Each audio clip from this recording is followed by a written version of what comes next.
Welcome everyone to our first Cats and Rats NHL playoff live stream of the 2026 season. I'm your host, Kirby Lupul. I'll be joined alongside some of my fellow co-hosts here as we do our nice watch-along party here. Appreciate everyone already being here in the chat. We're going to get to the starting lineups here in a second, but I do want to mention to everyone here that will be joining us here throughout the playoffs, make sure to subscribe to our channel.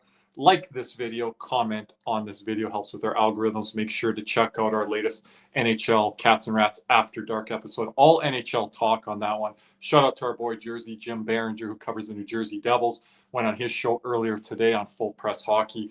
That should drop sometime tomorrow. So Monday morning, Monday afternoon. Make sure to check out that episode. Purchase a Super Chat donation anytime. We are live. Appreciate all the donations coming in this week. You guys did a great job on our NHL preview show. Make sure to check out our NHL playoff preview show over on the NHL After Dark live tab. You can buy a membership at any time, gold, silver, bronze. You can upgrade your membership. Our new contest that we're going to announce a little bit later is for gold members. We do have the Anton Lundell winner announcement later, the Stanley Cup Championship puck signed by Anton Lundell. We'll announce that winner somewhere around the first, second period here. Gift a membership to members of the community and access to many other great perks. Welcome everyone here in the chat. Just get everything set up here as well. I want to go over some of the starting lineups I'm getting here from Sportsnet. I do have the Sportsnet feed here today. For the Tampa Bay Lightning, Gage Gonsalves, centered by Braden Point, and Kucherov is line one for the Tampa Bay Lightning. Line two, Hagel, Sorelli, and Gensel. Line three, Gergensons, Yanni Gord, and Nick Paul. And then on the fourth line, Tampa Bay Lightning brought him back this trade deadline. Corey Perry, centered by James, and Connor Geekie. Connor Geekie spending a lot of time down in the minor leagues. I wonder on that lineup decision there from Tampa. We'll go over the Montreal lineup here as well. Montreal going to be running with what I heard, Lane Hudson and Caden Gooley on defense with Noah Dobson out to start this series here. Big loss there for the Montreal Canadiens. And then as well, we're going to get into the Victor Hedman news as well. Montreal's lineup here, Cole Caulfield, centered by Suzuki and Slafkovsky, the best first line in hockey last year there from January through the playoffs. So they are back reunited together here to start off this series. Texier, Newhook, and Demidov on line two. We've got Bolduc, Kapanen, and Kirby Dach on line three. And then Evans, Deneau, and Anderson. Really effective fourth line there. Some of those guys are going to be in shutdown roles and are going to be doing some penalty kill work for the Montreal Canadiens there. Want to get everyone synced up in the chat. Make sure not to spoil any goals. If you guys are behind us in the chat, that's fine. We will signal to you guys, obviously on the goal horn, and we will be covering all of that. So please don't spoil anything in the chat for everyone. We are not quite underway yet. I'll get to some comments here in the chat. We're still a few minutes away or more from puck drop here. Colorado and LA game. It was 2-0 when I checked earlier. I don't know how much time is left there. You guys can let us know in the chat. I think they're on a commercial break right now. We'll get to everyone here in the chat. Yeah, Merrick. Oh, you haven't won anything yet?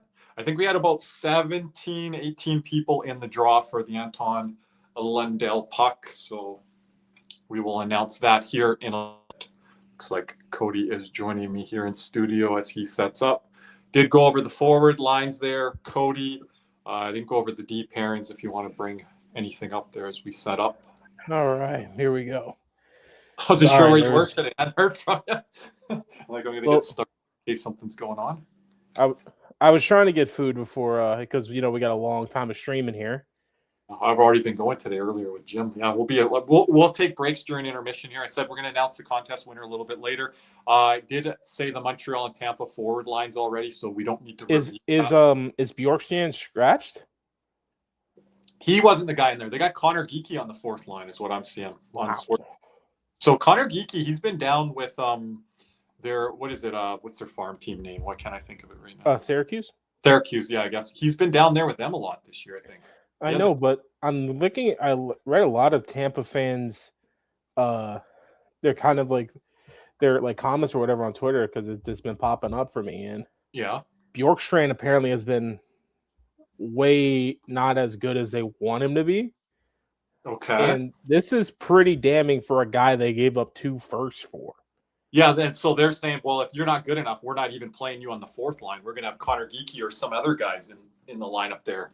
I think James is on the fourth line with Geekie and can't remember the other winger on the left side. But So Dominic James, Geekie. how do you like the Cole? Cole. How do you like the Lane Hudson and Caden Gooley pairing? That's kind of offense defense, you know. Oh, you kind of want to go that pairing, but without Dobson, it kind of screws everything kind of a bit up.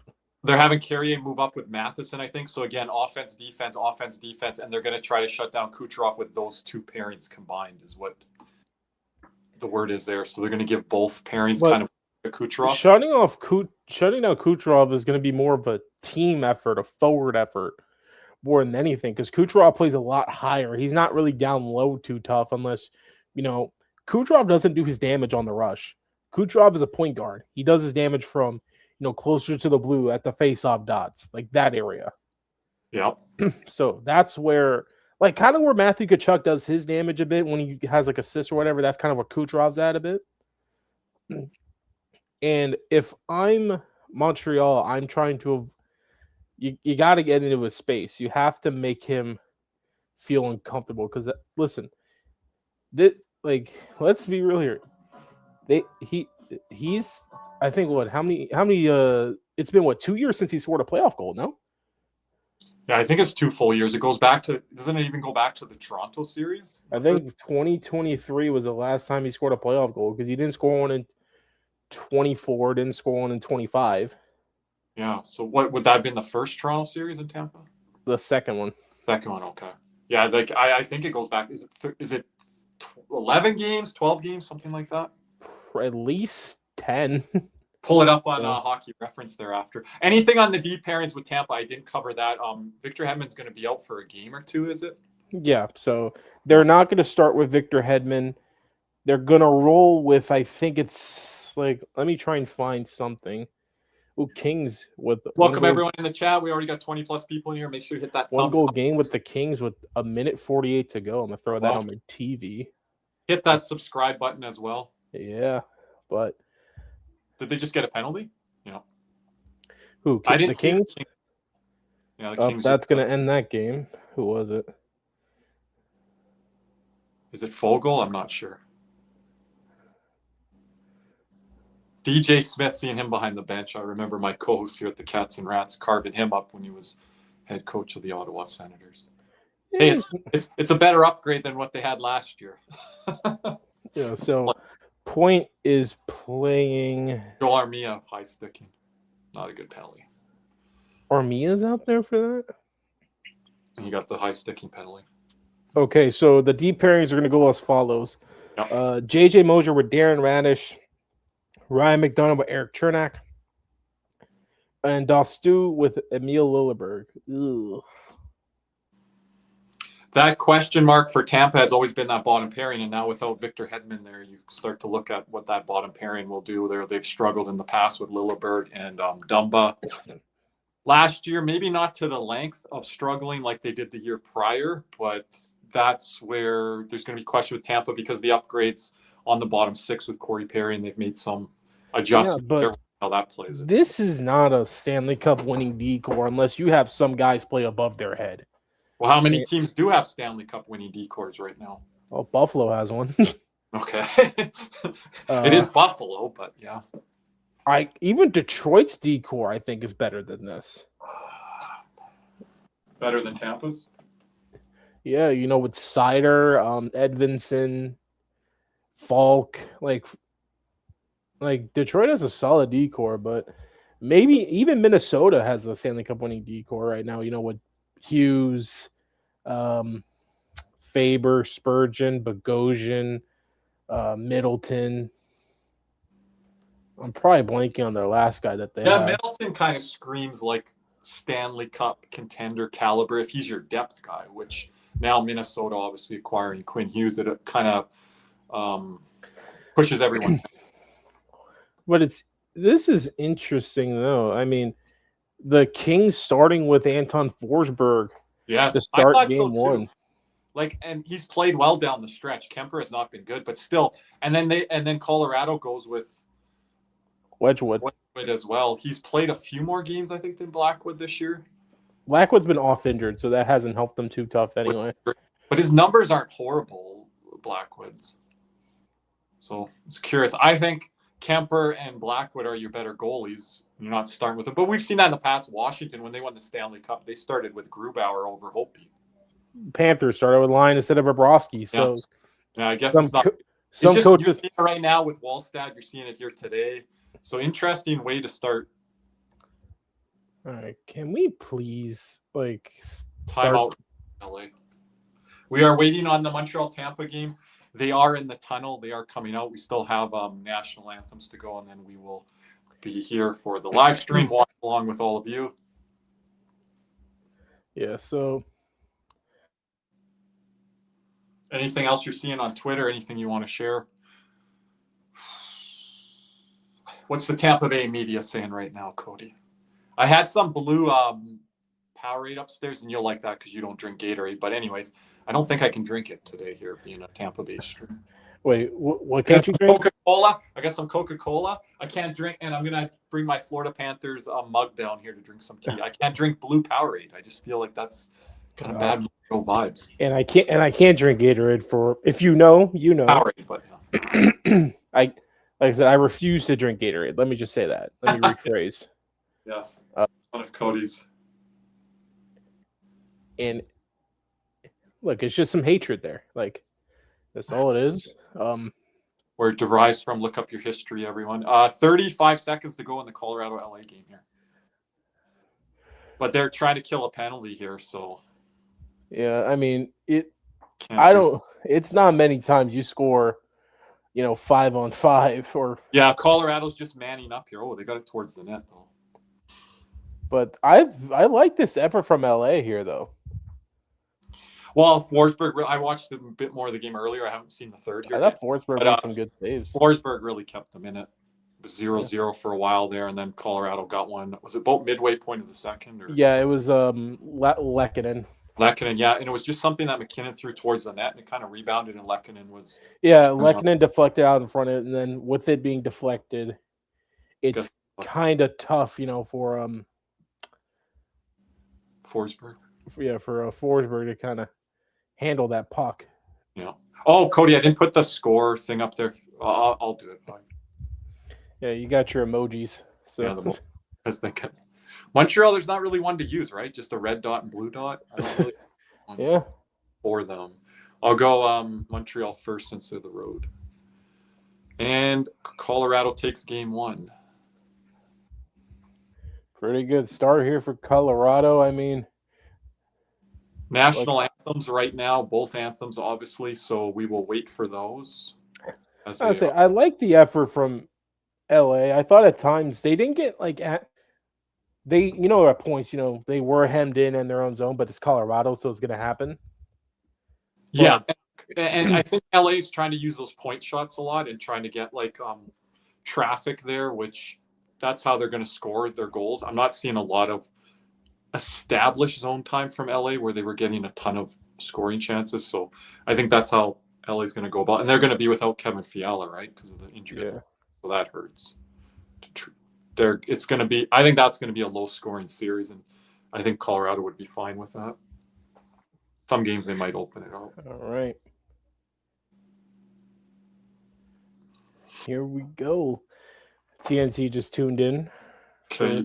I'm still at the anthem, so if you're ahead of me, Cody, I'll let you know. I'm probably behind, most likely. Okay. Well, that's fine. I can sync it with you as well.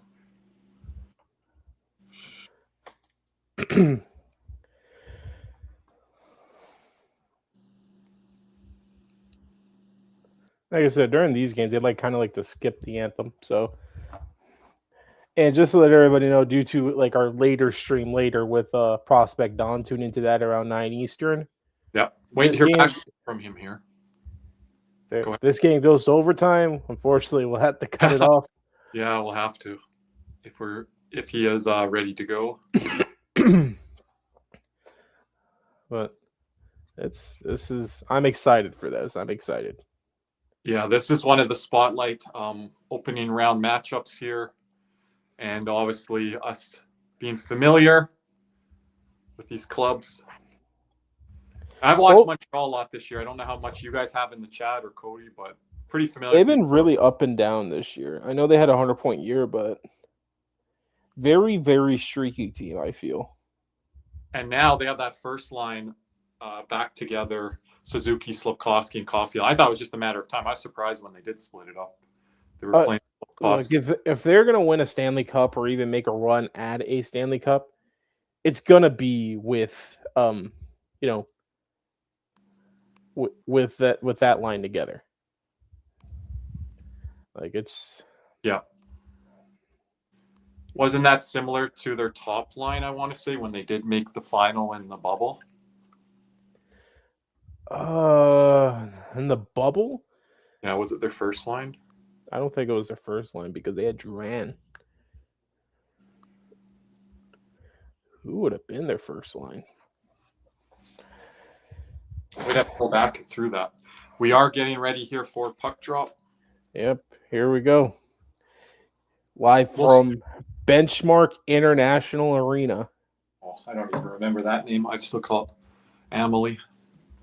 Yeah, it's going to be versus Vassy.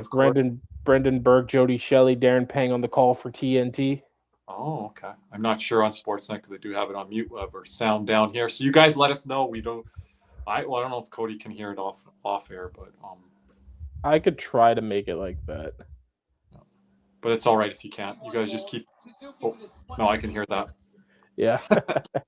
Well, can't get copyrighted here. We're about to get puck drop. Cody, I'll let you know when it's puck drop for me. Yep. Give me a sec. Coming up. Puck drop now. 57, 56, 55, 54. Just pause up for me. What are you at? Well, they just froze the puck at 1948. You think you're ahead of me or behind or what? I'm behind. Fine, okay. So you let me know when the puck drops and we'll be synced. Yep.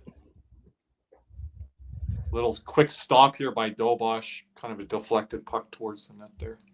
Okay, I'll pause it here. You let me know. Okay. One thing I will say on Dobosh, I love his mask. He's got a hell of a mask. Yeah. Puck drop now. Wait, no, throw it out circle. My bad. Right. Yeah. Okay, let me know. Puck drop now. 46, 45. 44, yep. Good. Yep. Sounds like it. Okay. We'll give you guys updates through the time here if you're watching along with us. If you do not have a feed or if you do, we will keep you to date. Montreal coming in. Big hit by Gooley over here. Oh.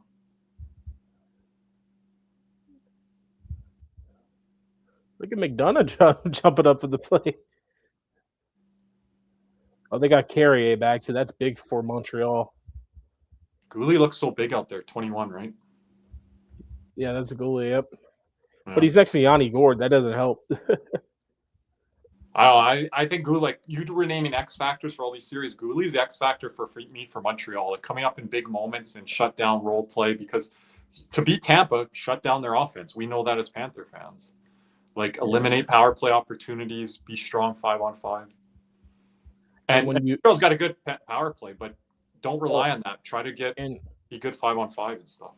And when you do get caught in that power play, you have to be sure to stop. Really, what the hell? Is that turnover? And the thing is, like Montreal, you talk about them being a skill-based team. I think they get the pucks in deep and things like that. Pittsburgh wasn't getting the pucks in deep, Cody. They were playing horrible at the Blues. Montreal just simplifies their game. They can get enough offense.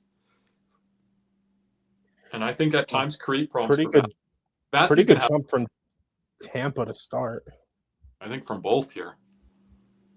And yeah, just limit turnovers. If it becomes a turnover series, well, that's going to heavily favor Tampa off of counterattacks and stuff like that. But Montreal does stuff like this, get it in deep.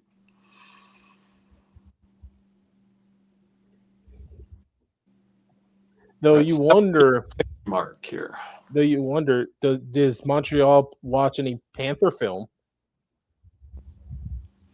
Well, that's interesting because Carolina talked about Florida so much yesterday during their interviews, on the media broadcast. They're like, we learned a lot from Florida. We're going to come out there. And I thought Carolina established themselves physically, and you're going to see that from Montreal's throwing the body quite a bit here. This is going to be physical. In this series. There might be fireworks early.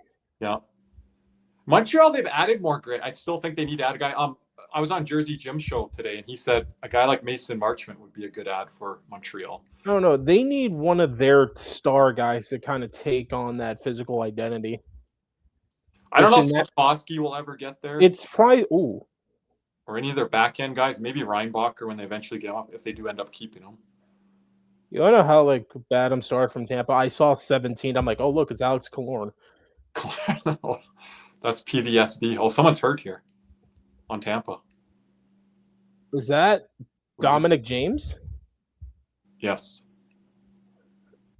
Did you get a Charlie horse? Nah. No, it's Achilles maybe. He's holding his...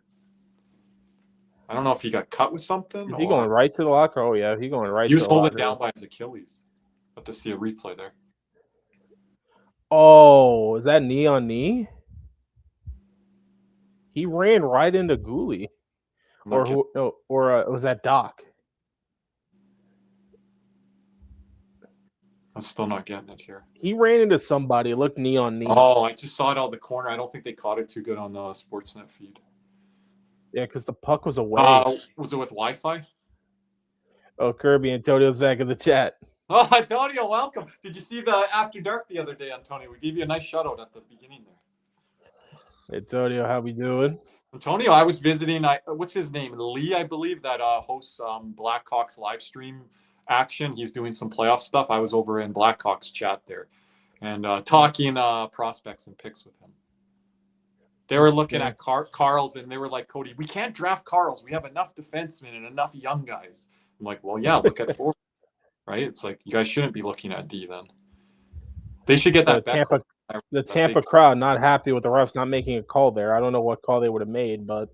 Well, there's a bit of red there. Can you see it there, Cody, on your feed? Yeah, it went pink for a little bit. Yeah. Well, there's red on both sides of the ice here. You mean they travel well. Oh, Montreal. Oh, good keeping by Gooley. So Jake Evans another. Yeah, go ahead. Jake Evans another guy that I think Montreal's looking for. Because I think the first lines kind of cancel out each other. It's just, can Montreal match this line right here, the Sorelli, Gensel, Hagel? Oh, in the slot. What a save. Big save. Look how far Dobush is out. That's 1980 style goaltending there, Cody. Oh, my God. That's Mike Vernon. Ooh. Good form, though, being that far out. Wow. Oh, wow. If I was Sherdak, I would have looked to find someone down low. Yeah, or hold it a bit and look down low. Oh, what a deflection there by McDonough. Had a chance there on an odd man. Make sure I got the goal. I got to see this again. I mean, oh, man, Suzuki, you can't go behind the net like that, buddy. Oh, he made the save, and he just kept coming out of the net. It wasn't that he just challenged. He challenged about the blue paint. He just kept pushing out. Holy. I think he tried to make sure that rebound pushed out above him. Above him, and be able to meet it if he got like a quick rebound off it. He was aggressive on that. Yeah, but there was no one in the middle of the ice for Montreal there.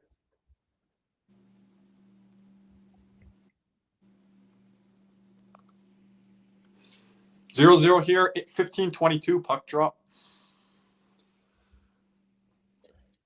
Ooh, shots for nothing Tampa right now, but Montreal had one. Ooh, they just haven't credited it yet. I don't see it credited. Yeah. Oh, puck hits the bench. Yeah, I like Dobosh's mask with the blue there and the polar bear. Oh, it's Jack Eye, Neon James. Yeah, that's what I thought it was. Wi-Fi. Oh, You getting a better look at it now? it's not his knee, it's his ankle. Yeah, he was holding lower. It's dislocated? No, the way it turned looks like maybe a sprained ankle, maybe could be worse. I was wondering when he was holding it first if he got a skate cut. Could be high ankle strain. Ooh. 3-on-2 there for Tampa. And got cleared out of the zone there. I mean, watching the Colorado.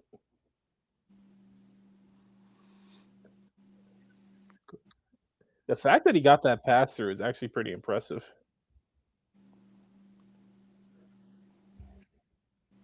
Oh. Tampa better be careful here. Montreal's deflecting a lot of those passes.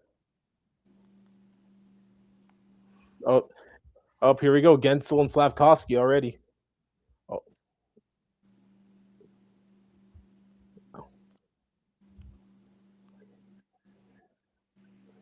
Newhook nearly had a good chance there, Kirby. Mm-hmm. Oh, now they credited Montreal with their shot. They did? Yep. See how this is officiated, too, if the... Good work by Gooley down low. A little bit go, yeah. Oh. I will say this. I've always seen I loved Gooley's talent. It's just the problem is his availability just has not been there at all. Yes, because I feel he's your type of defenseman. You talk about my type. No, he is. It's your type of defenseman, Caden Gooley. It's just I can't talk. I could talk highly. Oh, someone lost a glove. I almost looked interference there. Is that Gooley that lost his glove? He ran into the Tampa guy there. No, he ran into Gord. We are going to commercial here. Newhook, yeah, that chance. I'm just looking at it. Oh, that's a hit by Suzuki. Oh, and Slavkovsky took a liberty. Gensel swung. Oh, no, we're back here. 13-31. I thought maybe Vasi caught a piece of that. Oh, no, he did. But I don't think so. Radish had his stick in the lane there. He kind of took it. On that Newhook chance, Vasi got a small piece. He did get a small piece? Okay. He got a piece. Went straight to the corner. Like it touched like the top of his pad. There. Yeah, Radish was trying to play Newhook, and then he kind of went to the pass lane. Oh, a lot of space. Wide open. You got to get that through. Luckily for them, that was Gene Struble, not Lane Hudson. One number off. Jack guy, come on, buddy. You gotta find a better way. Montreal's starting to get a little bit more momentum now. What was your prediction? You guys let us know in the chat here what everyone's prediction was. We'll put some polls up here too. I haven't done that yet.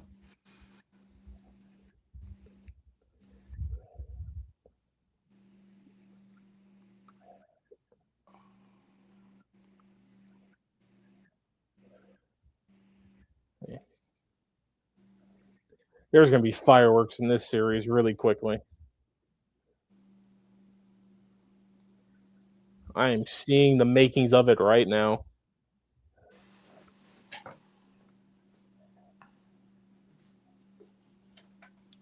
Oh, here goes Bolduc, Kirby. Oh, is Radish down?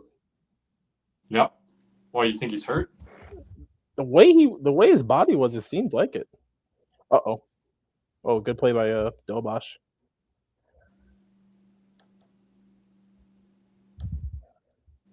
Uh-oh.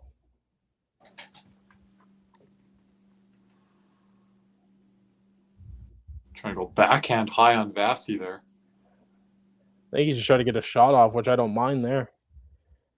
Maybe you try and go POP, pass off the pad, maybe a bit better. Yeah. Always we know this scouting report on Vasi. Try to go. They're going glove side, go blocker side.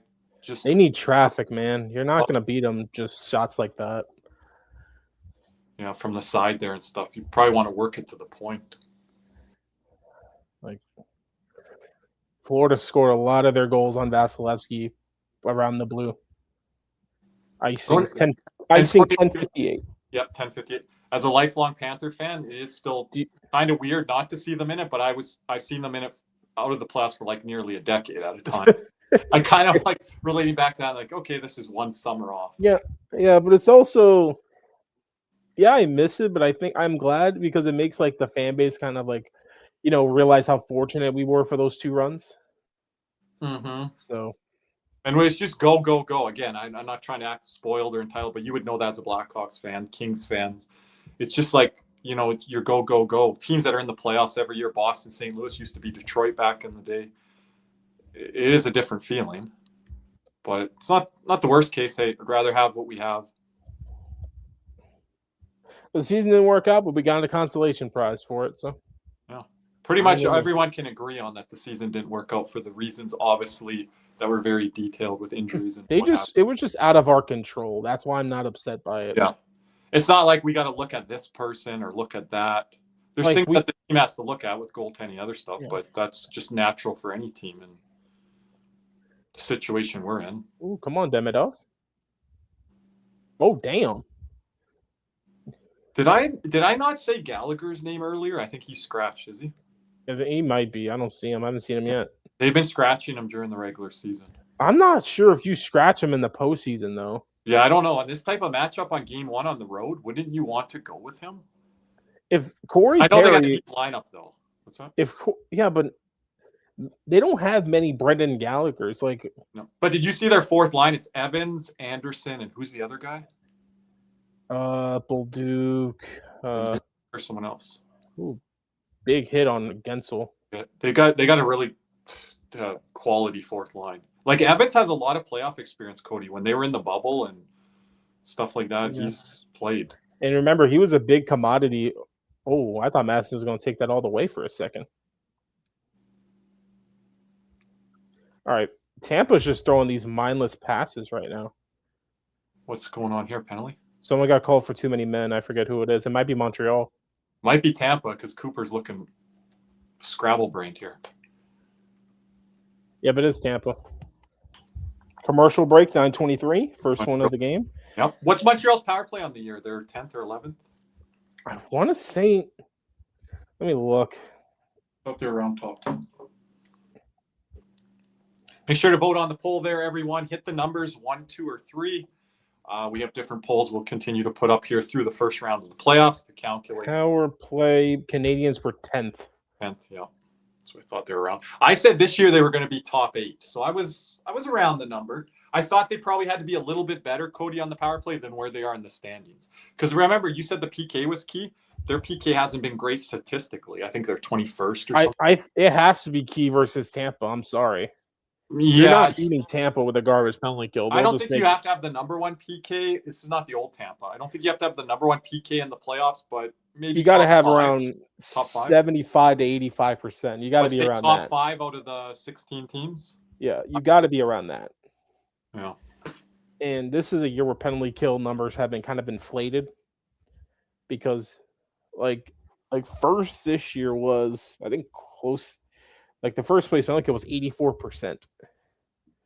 And if you go back to the year before, first place was 83, but 80% fell off at 11th place, while this year 80% fell off at 14th place. 14th, yeah. So 3 spots. So how's it going, JC? JC getting the vote in there. I gotta leave the poll on the right side, Cody, to keep the score up. So I'm trying to play around with stuff.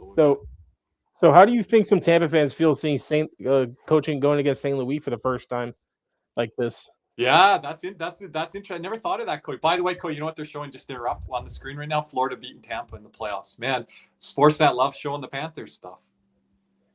Handshake line, all the physicality. But yeah, that's a good point there. Martin St. Louis, I wonder if he was running the stairs today in the Tampa Bay Arena for warm-up. He just does that, gets a little workout in. Very familiar feelings for St. Louis. That could be something, Cody. You know, feeling good coming into the city, into the rink, getting his guys ready to go. Kind of jack you up as a coach. I did see like a comment from like a Tampa fan. He's like, St. Louis is not even a top 5 Lightning player. I'm like, dude, he's 5. So some casual Lightning fan on that one? Yeah, because I thought of it. I'm like, well, Vasi, Or you think he has a case on that? Kucherov, Hedman, Stamkos. I'll give you those guys. But I think he's better than Point. I think he's better than LeCavalier. I think he's right there with Hedman. You can maybe give Hedman an edge, but I would say it would be Vasi. So who would you say one is? My one Stamkos for Tampa Bay? You want Stamkos one? I think Stamkos is the best player they've had, like concerning everything. Yeah, it always seems like wherever you put Kucherov, you're disrespecting him because he becomes so underrated as a superstar player. But look what Vasi's done as a goaltender. Like, it's legendary. Or Vasi's already in the Hall of Fame. So is Kucherov. Yeah. Well, good poke check by Vasi there. I don't know why more goalies don't do that. You want to sit there and dangle and try to find a spot, and then where the guy's going to put it is up high on you. Well, just play it with your stick. It's Caulfield there, right? Oh, Slafkovsky taking some lumber in front of the net. Yeah, from Lilleberg. They're trying Caulfield in that little bumper area there. Slafkovsky couldn't get it to him. 47 seconds left on the power play. 0-0, 8:09 to go. Welcome everyone to the chat here. Okay. Sure to hit that thumbs up button. Ooh. Montreal switching their second unit already? Ooh. Yeah, 47 seconds left. Ooh, a little one-timer play to, was that to Doc?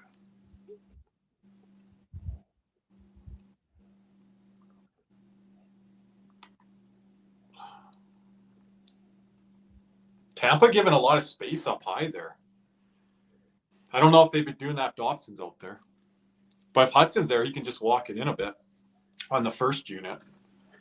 This is sweet. This is, funny coming from a Panther fan, but then again, they were the ones we learned it from. A lot of extracurricular from Tampa right now. Away from the puck in front of the net and stuff. So. Yeah. Like, they're not even touching Vasi, and they're just getting cross-checked anyway. I don't know if Montreal is going to be a team. Everyone says they're skill-based. I don't know if they're going to be like Toronto of 3-4 years ago. I don't think Montreal is going to stand for that, but they're going to have to push back. But this is a really good kill by Tampa. Tampa aggressive penalty kill once again. Who did Florida learn it from? Mm-hmm. And whether you want to give short side on Vasi. Quick shot by Bolduc. Whether you want to believe it or not, I really believe Montreal got tested by Washington's physicality last year with Tom Wilson and the stuff they were trying. So it was a good test for them. Sorry, Perry, dude. Just shut down. Is that Mike Matheson, the former master, with a defensive masterclass? Okay. Oh. But no, turns it over. There is Matheson. Oh, Lord. There's the Matheson. Oh, what a save off at Dobosh. Almost a goal. Oh, my gosh. There's Matheson. 2-on-1 again. Yeah. They keep going glove side, though, on Vasi. They're coming down that side on the glove side. I don't know. You got to get the puck rebound. Look lower. Don't you think you got to attack on the blocker side, Cody, or get the puck over to that side? I'm looking lower. I'm looking for rebounds here. You're not beating them on the glove. Oh!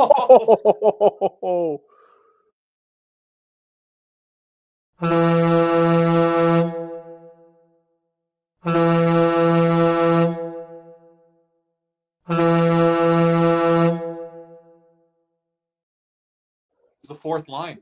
The aforementioned Josh Anderson off a turnover by Tampa in their own zone. He's Gonsalves went to Radish. Big save by Dobosh there. I got to see on that turnover there again. Yep. A wall there. Oh, good play by. Was that Texier picking it out? I don't know who that was. Turnover by Gonsalves out and then out in front. Bang, bang. Oh, Deneau on that fourth line, I think it is, Cody. That's a good fourth line. Already getting a goal here. Oh. Look at the girl coming here again. That was the first line right there. Okay. Oh, Slafkovsky, you got to understand where you're at, buddy. So what's the official goal scoring? We'll see. They haven't seen it yet. I think it's probably going to be a second. They're probably still trying to figure out whether or not if possession, I think he did. He gets one assist. I think he should get an assist there. 5:58 to go here. 1-0 Montreal. But that's a hell of a shot by Josh Anderson, though. How much goals does Josh Anderson have in his playoff career? It's got to be double digits. He's got to have a couple. He had a shorty versus Tampa in the Columbus year, remember? Yeah, I'm going to say around 8 to 10. Maybe I'm a little high on that, but I feel it's somewhere around there. Oh, nice play here. I Oh, wonder if it's like probably closer to 14, 15 because he was on that cup run, was he not? I think so. Oh, it's going to be a power play for Tampa. I didn't catch that penalty there. Dobosh holding up good here, tripping. It's a trip. Everyone stay tuned for our Anton Lundell signed championship puck contest winner announcement. Cole, you want to do that at the end of the first or when we come back? At the end. Oh, he only has 8 career playoff goals. 8? That's what I said, 8 to 10. Yes, hit the bell. I thought I thought it'd be around there. When you started to talk there, I was like, did I go too low though? Because he was part of that long playoff run there, I think. Yeah, but then he was also part of that 2019 Columbus team. Oh, yeah. And I remembered he scored a shorty versus Tampa. But that's a hell of a shot, though. Was he on Columbus when they played against Toronto, or was he gone then? Or not? That might have been either the year before, might have been the year before his last season there. So he might have? Okay, because Columbus was getting playoff games in there, yeah. I wasn't even thinking of that. I was just thinking of his Montreal. Oh, wait, no, I think that was the year he was hurt. Columbus, Toronto? Yeah, he only played 26 games in the 1920 year.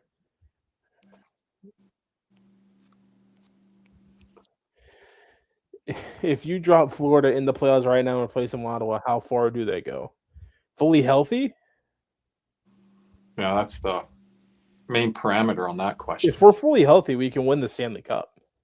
Yeah, and we're over on the Metro side then? And we're on the Metro side. Carolina's like, damn, we got to play these guys around earlier. I think Carolina loves playing Pittsburgh and Philly right now, Antonio, that they would have to look at a Panther team if fully healthy or close to fully healthy for a second round. I think Eastern Conference Finals minimum. Yeah. When you get there, well, then it's a toss-up with Tampa. If Vasi's really rolling and you're not getting good goaltending and there's certain things going on with your team, then yeah, at least I would say. But Tampa's got to go through a tough path here right now what they're in. Well, I kind of dragged that on Vasi and got him to move a little bit there. Yeah. Anderson, big. I don't know. I think he's a guy like Gooley. They're potential to be big game player. Anderson, I feel like aren't you not a Josh Anderson guy? Yeah, and the more I watch him, I don't think about him, but then when I watch him, I'm like, oh yeah. He reminds me of like Ryan Donato's a different player, but Ryan Donato, when I watch him, he reminds me of Marchment.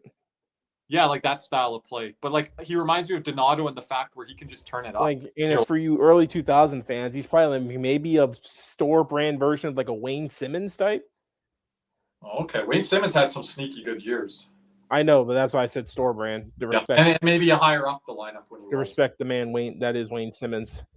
Well, one time he was a first, second line guy, right? And I know Josh Anderson has been too, but I think that's lack of depth for the most part, him playing there. Nothing against him, but he's more of a bottom six guy.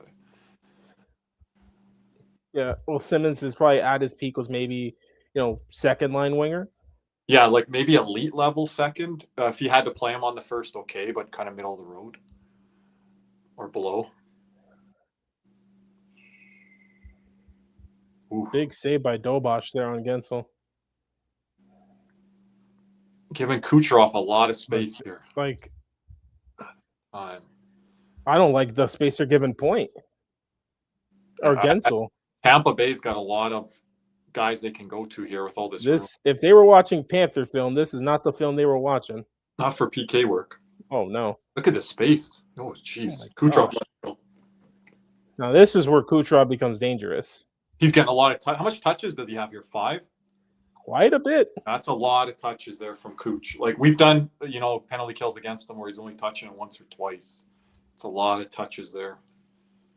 Some good film there. Montreal wants to look at it. According to a stat by TNT, Montreal killed 11 of Tampa's 12 penalty plays in the regular season in one face against each other. Tonio said no Barkov, but everyone healthy. That's a problem to match up at center, but potentially Carolina would knock them off in that situation. But I think that would be needed until a Tampa series, and then obviously the Cup final. you're in a lot of trouble playing one of those teams out west without Barkov. Yeah. And Kucherov was drafted to Tampa Bay. I believe a late second-round pick. Well, Montreal somehow survives that power play with a lot of looks, I'll say, from Tampa. I think they got 1 or 2 shots on there, but a bunch of shot attempts. Yeah. I don't know. They were giving Kucherov a lot of space, but I also felt like Kucherov didn't use that space. Yeah, they tried to move it over to the weak side there, and then they were getting Gensel a lot of touches down low. I don't know what they were trying to play there because Gensel wasn't in a great shooting spot either. But a lot of room there. Body's just hitting the ice here. Whew. Both teams throwing the body here. That's what Montreal's got to do, get some pucks from the point area there and try to siphon shots through.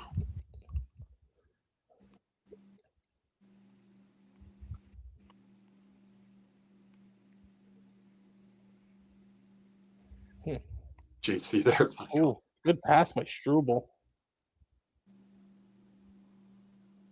That's another penalty on Montreal, slashing. Slafkovsky. Bye, Slafkovsky. Oh, you're going to get 2 if you keep talking, Slafkovsky. Did he want something on Lilleberg? Oh, that wasn't much of a slash. Lilleberg just dropped his stick. Oh, he dropped it? I didn't get a replay of it. So get it really low, too. If Kucherov wasn't on Tampa, do we think he'd be the same player today? I have no idea. I think the easy answer would be probably no. Just because Tampa was a really good developing organization at the time he came in. Remember, they developed him, they developed Point, just to name a few. It depends what organizations, whether he's Buffalo, maybe they waste his talent away and you don't even know the player that he is until but if it's like a Pittsburgh, does that extend their window? And when they would have been playing with Malkin and Crosby and they would have had a lot more success by having a guy like that. That's a good point. You know, they did well with Gensel and Brian Russ of the world. Can you imagine them with Kucherov? That's just another level, you know? And as much as we don't like Kucherov is a very, very smart player. Yeah, that would have been a good fit with Pittsburgh with him. How about Washington after you lose Nick Backstrom? I know he's a centerman. But you get another guy that can give Ovechkin the power play. And now your power play can run both sides. That's what we always talk about, how effective the Tampa Bay power play was, and Florida could never figure it out because you had Stamkos on one side and Kucherov on the other, and you had you had Prime Hedman at the top, and then you had Bumper. And how much would Kucherov give the bomb to Ovechkin with Karlsson at the top? Yeah, and don't forget, it's you have Point in the bumper. So if you want to go down low, hey, we could go down low, and then. It depends. Their net front, it really doesn't matter. Like Corey Perry could get the job done there. Alex Killorn could get the job done there. Jake Gensel. And that's why it wasn't fair when you had Stamkos. Oh, Lilleberg. Come on, buddy. When you had Stamkos on the bomb side, like you had, like Cody just mentioned, the bumper guy, and then you also had Hedman. So it's like, what do you do when you have like 3-4 guys? It's a pick your poison type of power play. Lex used to always talk about that in our post-game spaces. She's like, this is just unreal. And like we told her like how the setup is. It's like, well, what can you do to stop it? And she's like, yeah, that makes sense. Exactly. You can't, like, that's what made it so dynamic when they had Stamkos. In some ways, somehow we stopped it with Stamkos. Yeah, near them. At the end is when he started to become 5-on-5 effective in those playoff appearances against us. I don't know if that's going to beat Dobosh. Just pause your feed just for a second. For a second? No, just pause it. Just pause it. I'll let you know when. Because I got to refresh my feed. The quality was horrible. Going through ads, so I'll pause it on the puck drop. I probably will. See, I'll probably pause. There it is. Okay, that's got better. it. All right, your puck drop? Not yet. I'll let me know when. Puck drop. Now. All right. 17, 16, 15, 14. Yep. Yeah, good. I'm sorry. I needed to fix the quality. I was like watching it on a toaster for a second. Tampa's second power play here. 2 minutes They have Hagel out here. Nice break up there. They did try there. He tried the cross ice, and it was a hell of a play by Jake Evans. Darren Radish, a guy that's going to get paid this offseason. Though I haven't heard his name as much as I heard Sam Bennett's name last year. Canada, what's up?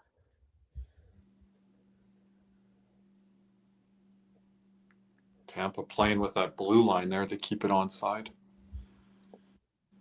They are working that puck down to the Gensel and Kucherov side. And then they're trying the bomb with Radish. That's the first look they've got there from him, I think.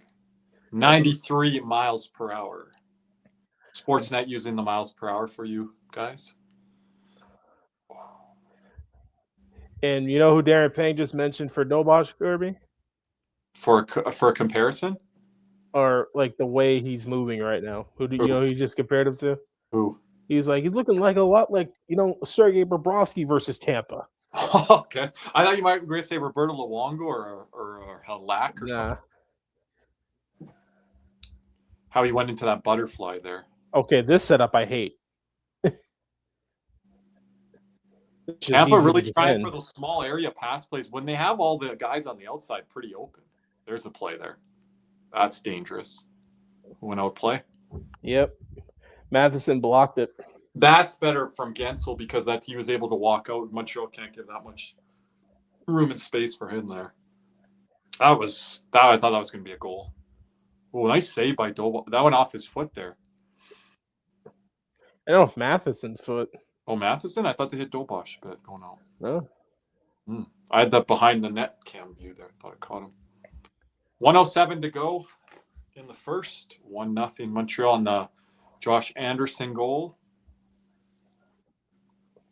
Kicking off our playoff coverage here, we will be back on Wednesday. Wednesday? Okay, Wednesday. We will be recording the latest podcast episode as well for our community members here. And we do have a special show tonight planned with Prospect Dawn, so we will try to check in with him here, get an update there. Uh-oh. Let's see what Tampa does here. I don't know what this formation is by Montreal. It's not a diamond. It's working because Tampa ain't doing nothing with it. They're kind of doing a straight line with a guy a little above the puck. I don't know what it is. 3 guys low or mid, and then 1 guy kind of puck level. I guess they're trying to say, hey, if you're gonna beat us, you're gonna beat us up high. I guess, even with Radish the year that he's had. How much power play goals does he have this year? Oh, high stick. No, that's an interference call.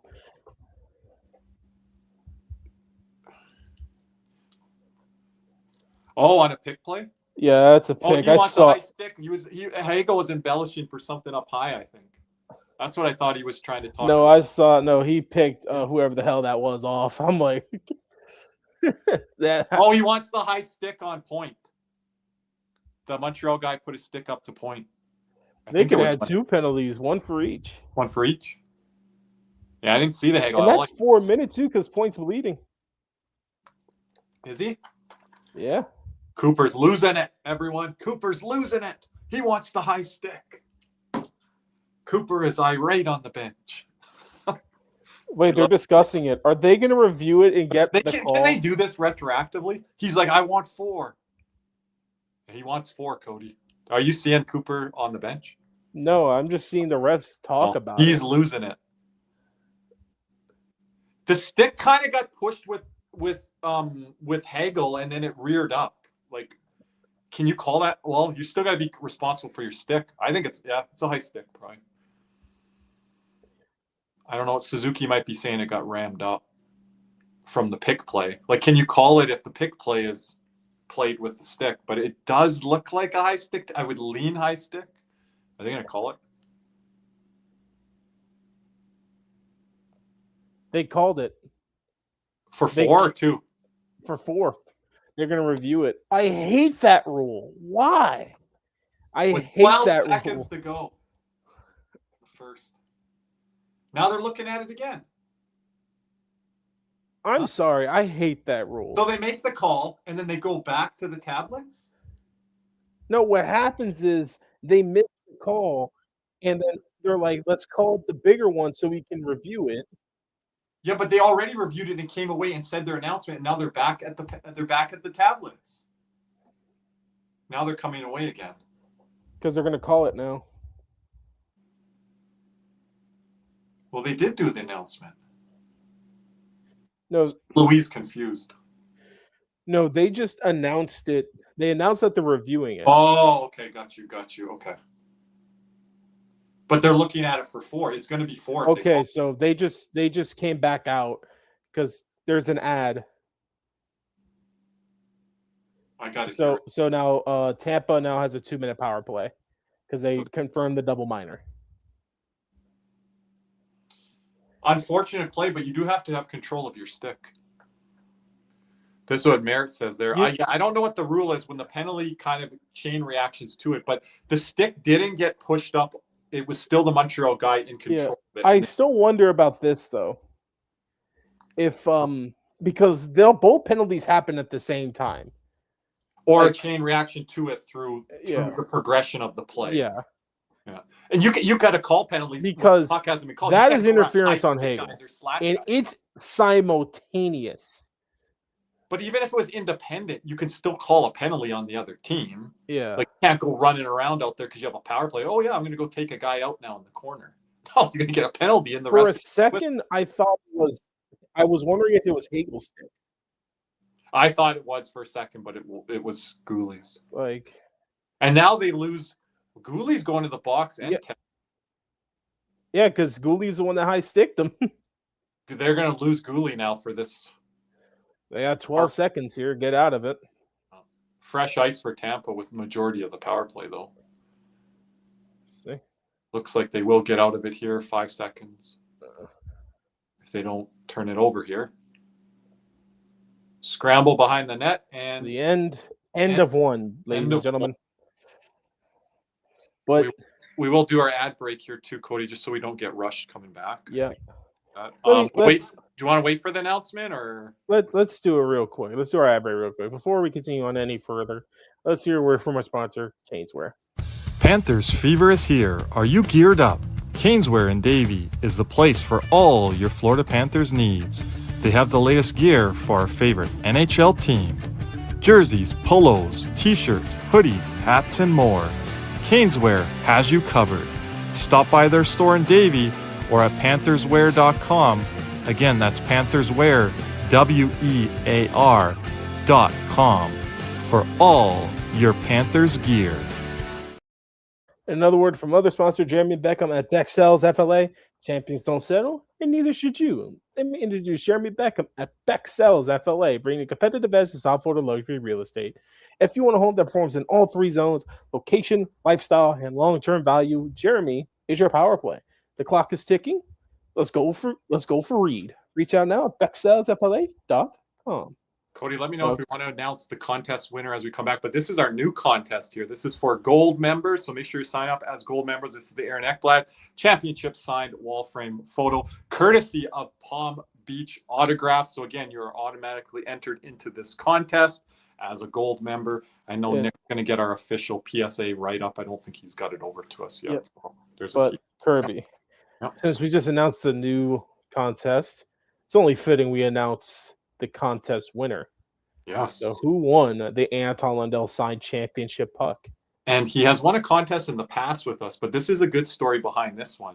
This gentleman here donated a USA jersey during our live stream that D'Lo won. So congrats to Jose Navy Knoll. I know you won earlier in the offseason, I believe. Congratulations on the Anton Lundell signed puck. I believe silver member with us. So congratulations, Jose. We will get that information and send that off to you. Remember the new contest with Aaron Ekblad, that is for gold members. So if you guys want to be eligible for this, you got to make sure to upgrade your membership to gold. We'll probably run it over the next few weeks here. We'll let you guys know closer to the draw date so you guys can get that on time. I think I have a pretty good draw date. What would that be? The draft lottery. I know that's something you guys talked about. I think that's something that our prize handler talked about as well. So all right, good. Make sure to draw that maybe at the end of that stream and promote it at the beginning if that's going to be the case. But now we're going to take our first intermission break. We will be back for the second period. But just stay tuned. We will be right back.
We are back, Kirby.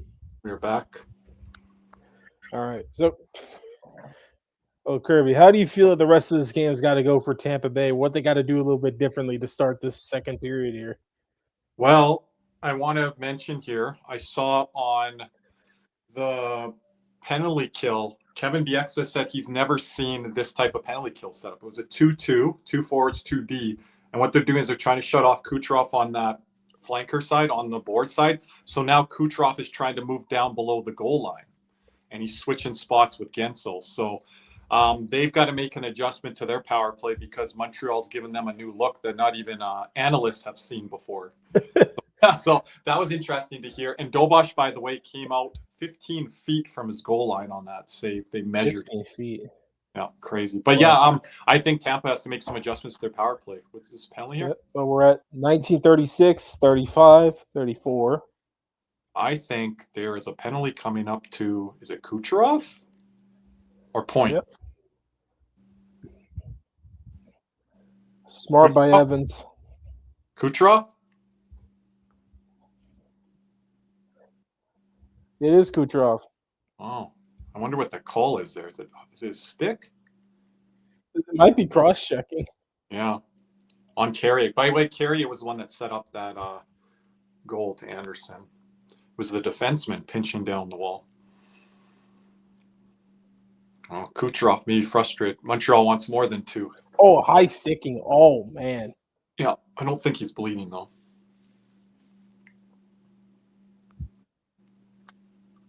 Miss. We haven't done our timestamp there. I don't know if we're on the same. So this will be 4-on-4 for 1 minute and 9 seconds. 19-21 mark. Look at those two guys in the box for Tampa, Hagel and Kucherov. And St. Louis calling for calls. Hey, St. Louis not going to be shy to match up with Cooper on talking to the refs and negotiate stuff. I'm already seeing some here from St. Louis. How long did St. Louis and Cooper cross over? Maybe for a year or two, maybe? Ask for coaching and player? I don't know. When did Cooper come in now? Puck drop now, Cody. 19, okay, pause. 19, 18, pause. Right. Yeah, pause. What do you pause at? 15. Okay, 20, 19, 18, 17, 16, 15, 14, 13. All right. They may have crossed over maybe for a year or two. Chat, help us out, or we'll try to look that up. They're close, no? Because LeCavier left first, right? Yeah, he went to Philly first. Oh, good play there. Was that by Doc? Wow. Oh,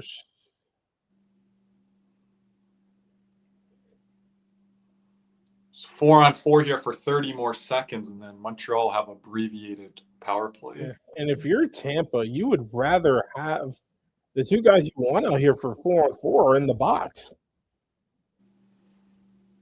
Yeah, a lot of offense off the ice here. Yeah. Good block by Matheson. Point out there. Look at Matheson. Yeah, Matheson, keep working, Matheson. Oh, jeez. He's an interesting guy. Like, I watch him in Montreal. I'm like, that's good play. That's good play. And then we like, it was earlier. Like, we saw him, like, he made a good play or whatever. Like, oh, nice shot, Matheson. And then he turns it over. But I think he's done a better job in Montreal limiting those mistakes. But when he still does it, it brings you back to those Panther days for sure. Okay. Good job by I like the Montreal body on body here. Like, ooh, big hit on Hudson. What's in there? Montreal's taking, like, they're getting hits from Tampa, but they're working off of them. They're making plays even with the physicality. Yeah, and that's a big sign for Montreal. Like, Montreal, to me, they do a better job of getting to the middle of the ice than Carolina does. Suzuki didn't realize how much space he had. They're trying to set it up. That's a shot angle there. That's what Cody talks about, the overpassing, but they get 2 good looks here. So they still get looks off of it. Oh, that. Try to go short. Yeah, that's like, that was the issue against Florida. And then when that game went to overtime, they kept just trying to pass the puck into the net instead of, taking what is given to them here. But that was good that Demidov didn't overpass that last one and put it towards the net for the deflection there. Yeah. He would have overpassed that. Then you went from one side of the ice to the other, and then you're going back the other way. That's like if you're Slavkovsky, you got to get a handle on that one, man. To get a better look at it? No. When Demidov funnels that to the net, Slavkovsky has a chance to get a handle on it and roof it. Slavkovsky, yeah. Like if that's a Kachuk, that's in the back of the net.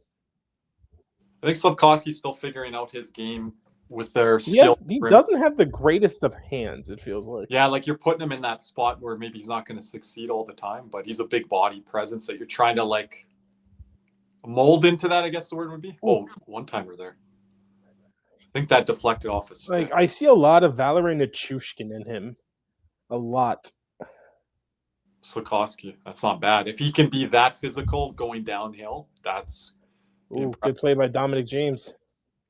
Ooh, good play by Doc. Doc making some Selke plays here in the second. Ooh, that was all close. Attaboy, Bolduc. Get it. That's a lot of guys in front there. You got to take those point shots on Vasi because that's what's the last 2-3 years. I think if you're Lane Hudson, you have the green light all series. Mm-hmm. Lane Hudson's a good player. What a pass. Wow, what a pass. He'll find shooting angles. Nice save by Dobosh there. Sorelli's going to try something on Wi-Fi? I don't think so.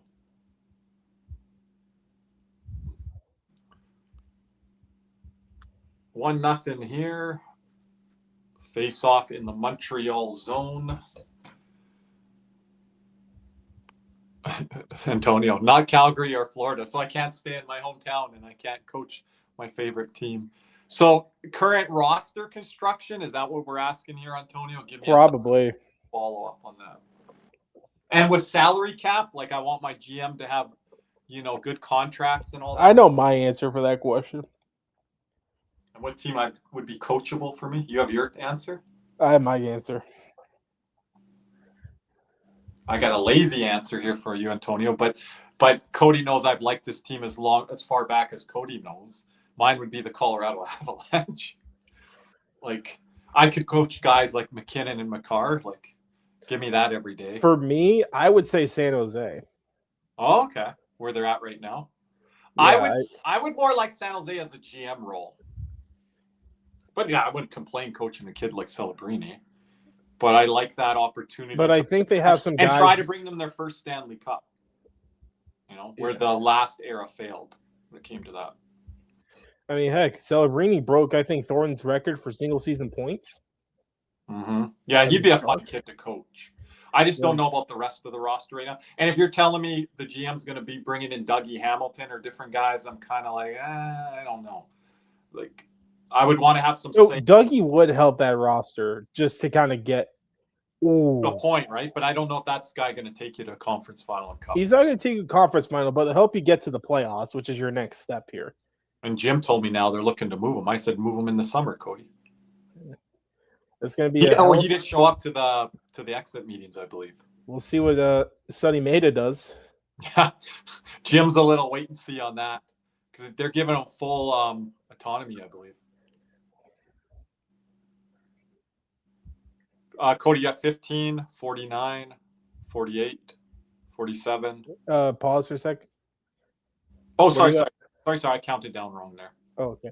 I'm at 50, 49, 48. I got an ad. Keep going. Stupid ad. Get off the screen.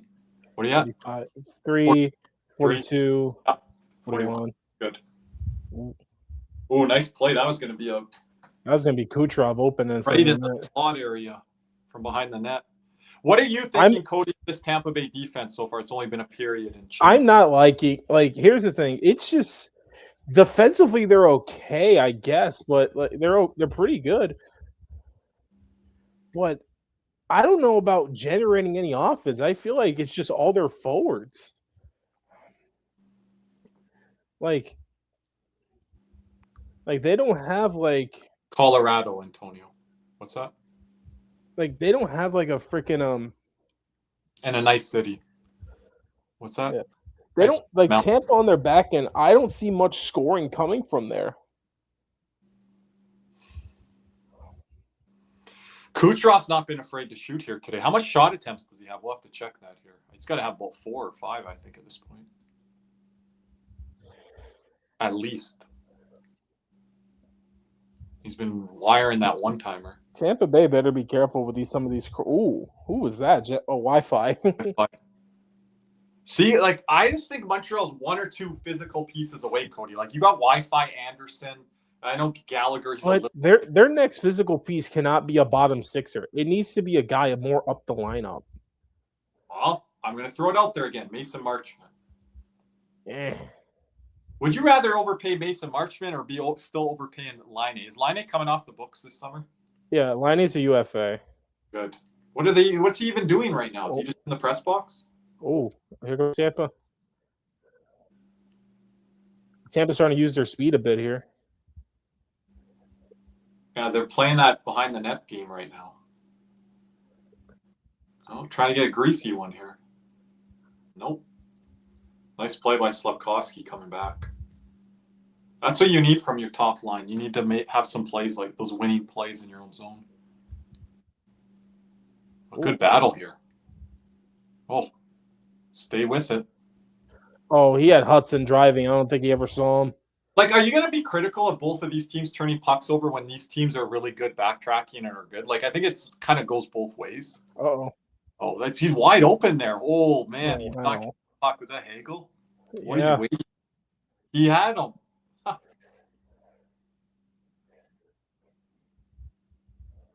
Those are chances if you're Tampa, you're going to be very upset over if you lose this game. Like, I don't know what Hagel was thinking there. Good battle and compete here by both clubs, though. Dobosh, too easy. Oh, look at Tampa. Crashing the net here, skirmish. Oh, he's going after Hudson. Anderson's like, you're not going to do that. So you need to have guys like that out there. No, freaking Yanni Gord. I can't stand this guy. He's doing the wham type thing. Just running his mouth. The refs always grab him and they're like, get out of here. Are they taking him to the box? I don't know if they're taking him to the box. Are they? Yeah, they are. They are? Oh, I'm on. Is it 1-1? I'm on commercial. I think Anderson's going with him. If it's 1-1, or if it's 1-1, they can go to commercial. But they are going to commercial. Antonio, you're not crazy that you like Boston today, but I think if Buffalo's going to win this series, I think today's kind of key on home ice, right? That game's going to be getting underway here. We'll keep an eye, maybe a small eye on it here. Probably be able to see the Vegas game later in Utah.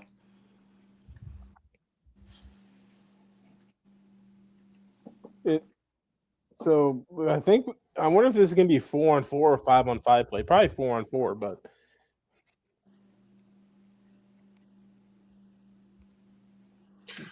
Cody, I don't know on this if I would put this message here. Someone can try it one of the nights, even if I'm not here.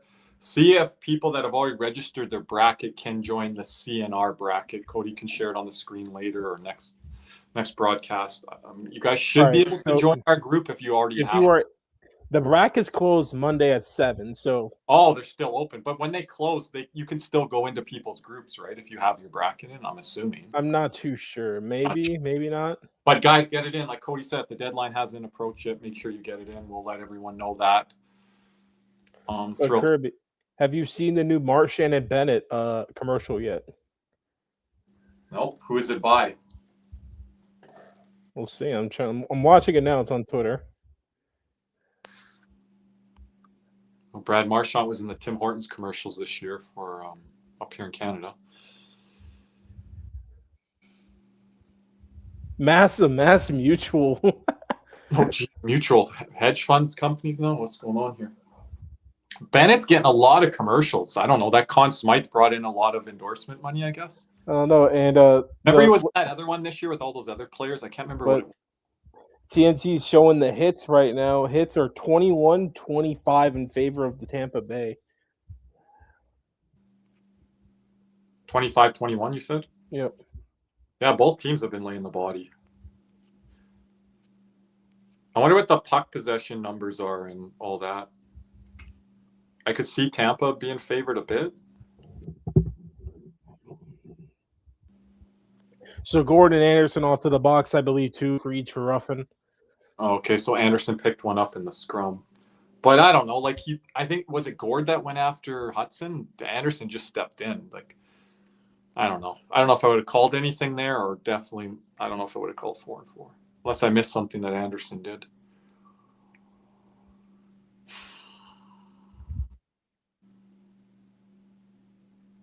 I don't think if you're Montreal, you want to play around with 4-4 too much with Tampa Bay's skilled forwards. I know Montreal's got skilled guys too, but I don't know if you want to play that game too much. Yeah, but Montreal's got us kind of start pushing the pace here in this period. Yeah, because Tampa Bay's a team 4-4. They can run a little bit of weave action, and you can lose your man, and they can get behind you or certain odd man advantages. I just don't want to be playing a lot of 4-4 Tampa, no matter who you are.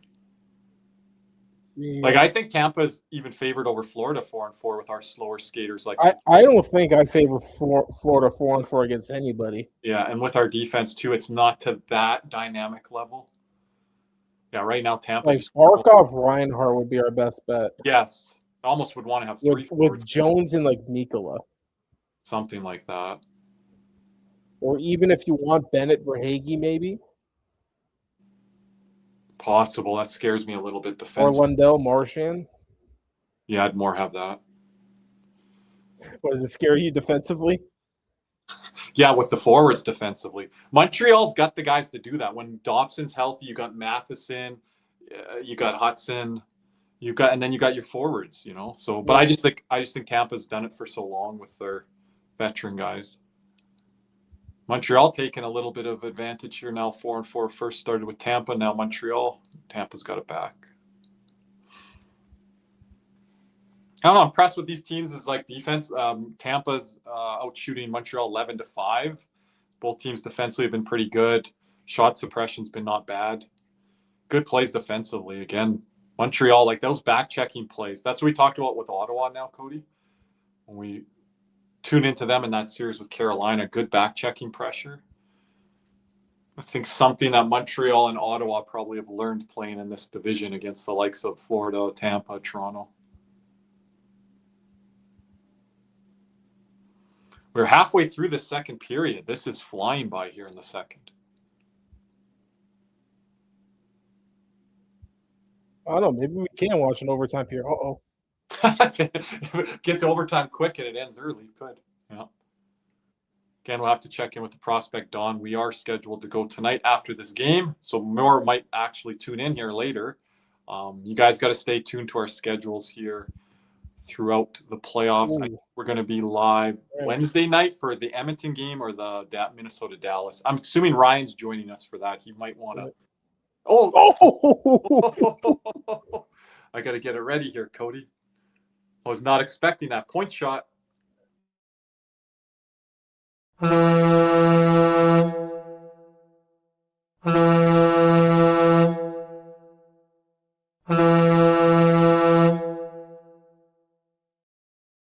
Josh Anderson on the tip. Josh Anderson again. Wearing the letter A, by the way. Wow, that was through a lot of bodies there. They were looking at if it's a high stick or not. I think it's low enough. It's close. Ooh, I don't know. Cody. We'll see.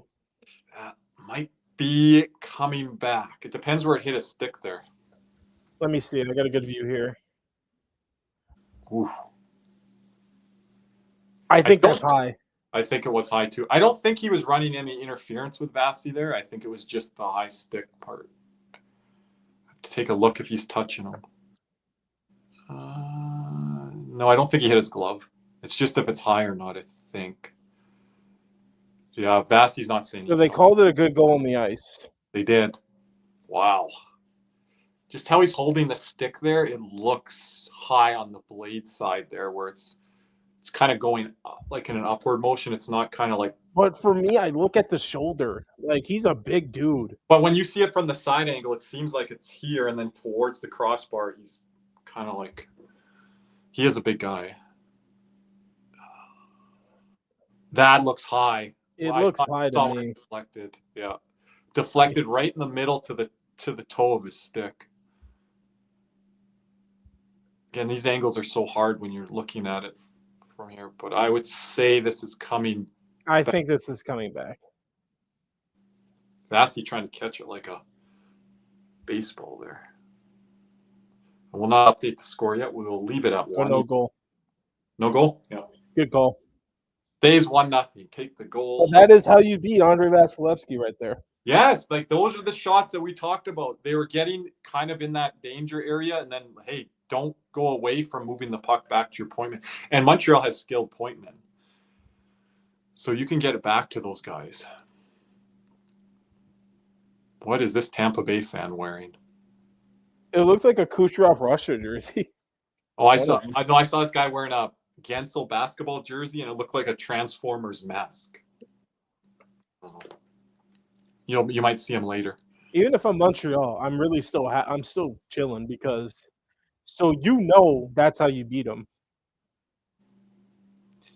I have to admit this, even if Panther fans don't like this, I love Vasi's mask too because I think it's the color change mask, and I grew up with color change T-shirts back in the 90s. I love Dobash's mask. Oh my! Oh, was that a headshot? Is that guy out? Is he knocked out? Something's going to go down here. Oh my goodness!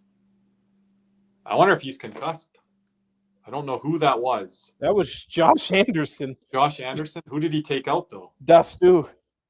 Dude, he didn't get up to. Now we might be in another review here. Cody, as I said, this period's flying by. Now I don't know with these 2 stoppages. That looked like a clothesline. It almost looked like that spot in wrestling when the wrestlers closed on each other at the same time. It looked like back in the old 90s days. Hold up, I gotta see. He was next to another Montreal guy there. I don't know if that's. Let me see. I don't know. I'm not seeing where the point of contact is on my. That looks more shoulder, but I don't like the fact he turned his back to him. It wasn't as bad as I thought. Yeah, but I don't like the fact that he left his skates. I think that's a charge. A charge, but it's not worse than that because when you turn your back to him, he's hitting you, now from behind, which you did put him into the boards. So I think he's concussed. It looks like he's coming out. I don't know. Yeah, maybe a 2-minute call is what you're saying for charging. I don't think it's a 5. I think it is a 2, though.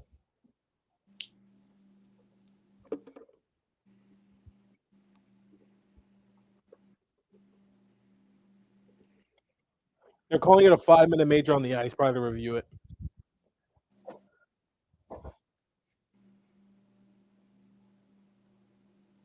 So we want the goal horn to be loud. We'd have to go into edit and stuff. That's how loud we've had it for the Olympics for every live stream this year. But appreciate the comment, Kyle. But we haven't changed it. Goal horns are supposed to be loud. Oh, we got a comment here from Indade. I don't know much on this guy, Ben McBeth, if I'm saying that right. Possibly a second-round target. Is he forward? Is he a defenseman? I haven't dug in super deep with the second-round prospects. We do want Prospect Dawn to let us know on those guys because the Panthers hold their pick as well as the Washington Capitals pick. Both picks of 2 teams that were in the playoffs last year that are not in the playoffs this year. So our 3 picks, Cody, inside the first 40 spots or first 45, something like that.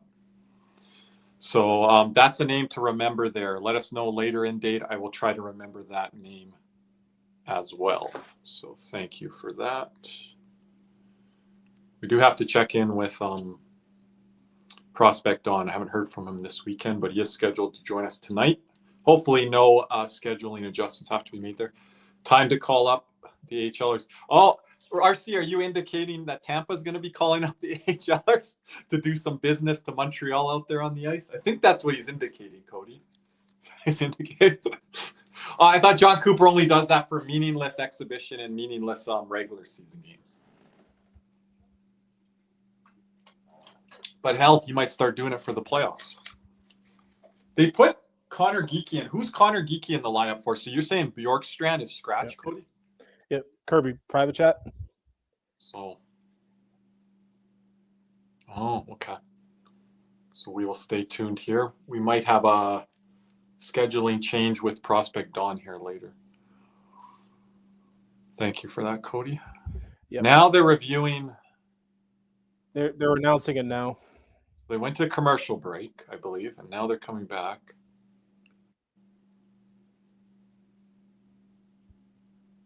Two-minute charging, Cody, I believe. I think that's the right call. Yes. Yeah. I think it's the right call. It was hard to see on the replay until we got slowed down. What version. saved him was the fact that Dastu turned around.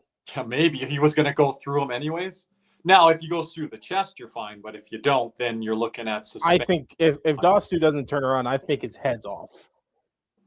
But Dastu has to be responsible for himself there. That's like if he turned into the boards, for example. Yeah, but Anderson. I'm not victim blaming, but you have to be responsible too at certain points. Yeah, but Anderson can't leave his feet like that. No, but you can't adjust. Yeah, you can't leave your feet, but you can't adjust when a guy's behind the net and all of a sudden he reverses his body as you're coming around. Yeah, but once again, Anderson did everything right except leave his feet. That's what the problem was. Yeah, that's fair. And I agreed on that call when you said it right away after I saw a better replay. It's power play here, 8:50 to go in the second. Is this Tampa's third or fourth power play here? Good question. It's one or the other. They had two earlier. I know they've had at least three. They have had at least three. It's their third or the fourth. You'd have to check on that. I mean, look. So let's watch the Montreal penalty kill here, everyone. Two forwards. It is their fourth, it looks like. Fourth, okay. So watch the penalty kill here, everyone. Two forwards up high, two defensemen lower, and the two forwards are shading towards Kucherov if he's on the wall. Yep. Kucherov's trying to switch down to that goal line area. We call that the Matthew Tkachuk area. Yeah. So it seems like, using some basketball tournament analogy, it looks like Tampa's trying to run some two-man action, or Montreal's trying to run some two-man action on the penalty kill to make sure everyone else beats them except Kucherov. Yes, that's what they said. They don't want Kucherov to beat them. And Tampa Bay setup is a 1-3-1, so they always have three guys across and one guy low. This is they're changing it. Crossbar. It hit crossbar and the post, man. Wow. That hit two of them. Playing that one timer. Oh, big bomb.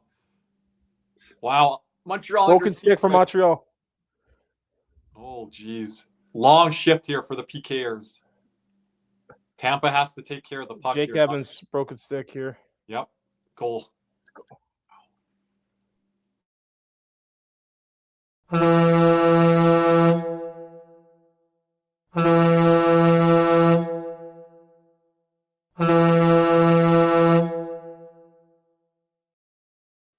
Darren Radish is going to be a very rich man this summer. That's the old Jason Garrison play, if you guys remember back in the day, Panther fans. Well, that was right off the crossbar, hit off of Gensel, and then went off the crossbar again. Wow, that was Tampa Bay's best surge of the day here. They got about 7 shot attempts there on that power play. Yeah, Montreal was stuck out there way too long. Too much space there. Dolbush was a little deep in his net, but he was all over. Dolbush's got to be a little bit more aggressive there. That hit off his blocker and went in. He probably wants to have a different look at that shot. So 1-1. It is now 1-1. One too many. Oh, Hudson and Hagel falling down the middle of the ice. So the Montreal goal coming off the board. Bad turnover, Montreal. 2-0. Now it's 1-1. Now here comes Tampa now. Momentum's on their side. They got a power play goal. And Montreal, you look at 5 shots. Oh, here we go. Oh, wow. Off behind the net.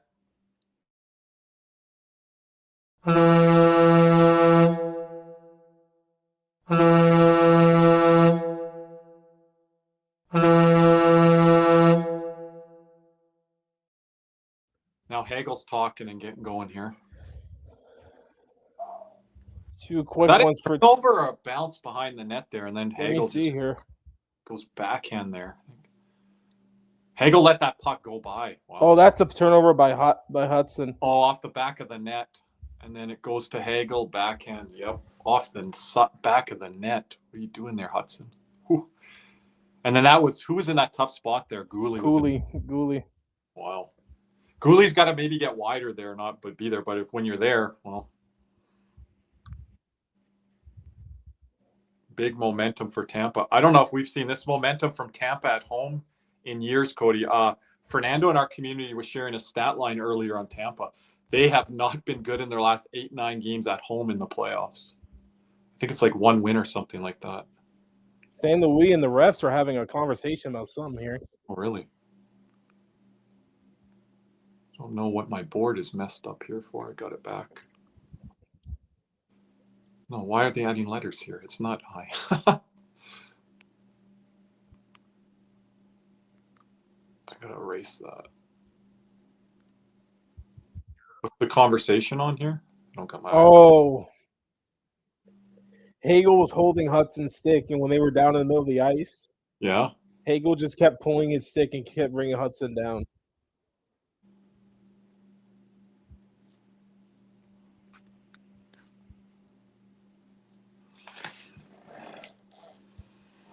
Tricks of the trade.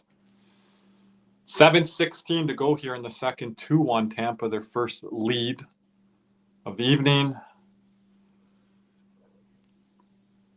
Montreal needs some pushback here now. I mean, yeah, they're getting tripled up on shots here. That high stick, no goal call. Everything kind of flipped here.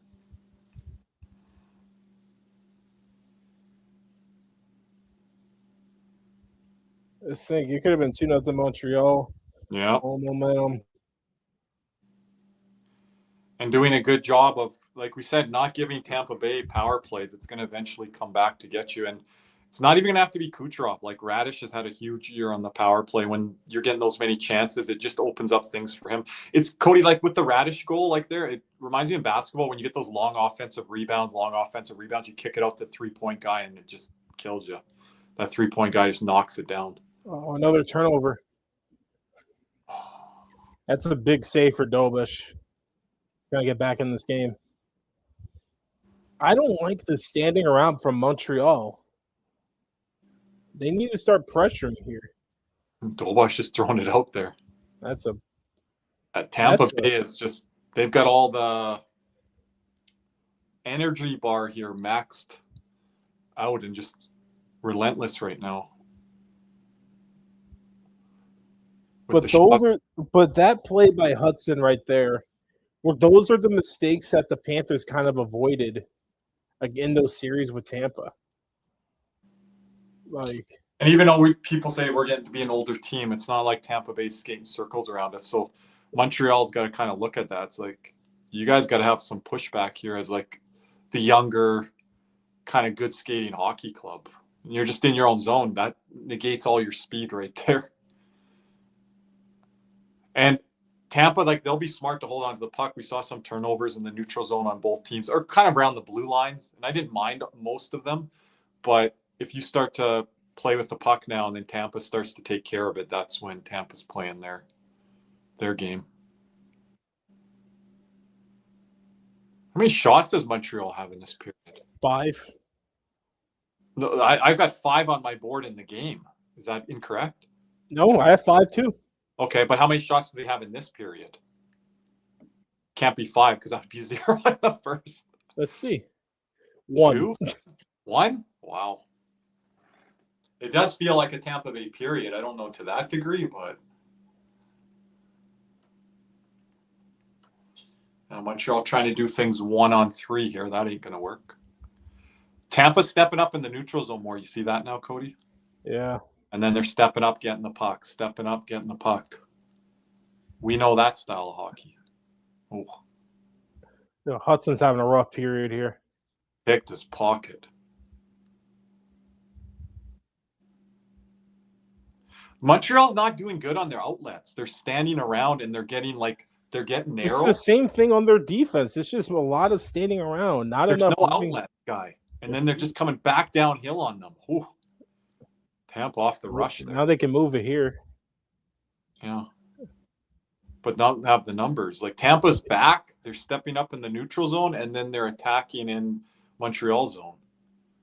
They're getting in all 3 areas this period.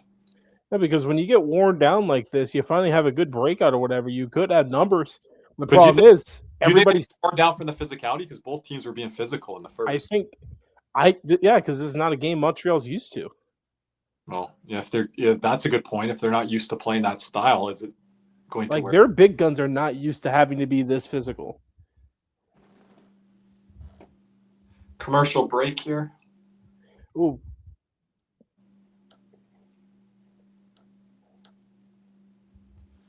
Hey.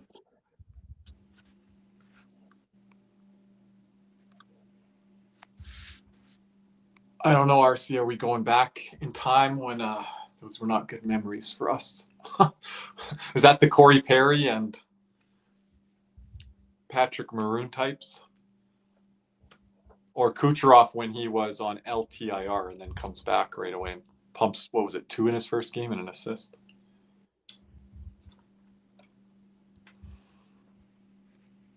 Tampa doing it right now with not just Kucherov on their back. I think Montreal had a good game plan on Kucherov here, but starting to see the other guys in Tampa, the Hagels and Radishes. These guys have had good years. Like, we can hate them all we want, but these guys have had excellent years. Radish career year. Cody, I had no question that Radish would be carrying this over. I thought he would go right from the regular season to kind of what you're seeing, because as Tampa, they're not depending on him right now with Hedman out of the lineup, but they're not depending on him for offense and to do the stuff he has to do. It comes all off of what the forwards are doing in the pressure there, and then he's like a safety valve. Okay, give me the puck and I'll bomb it.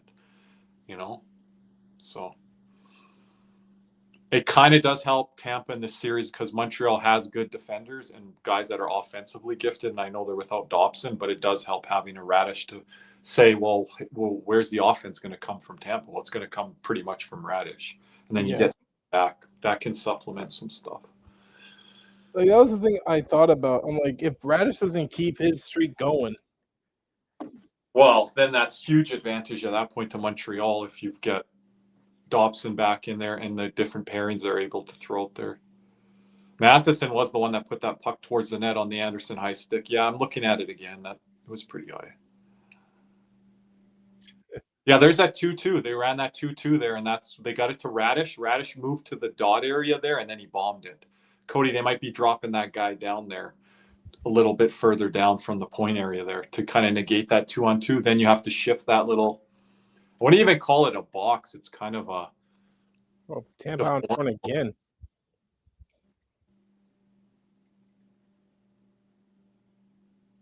Like, Montreal's getting some speed through the neutral zone, but Tampa's back.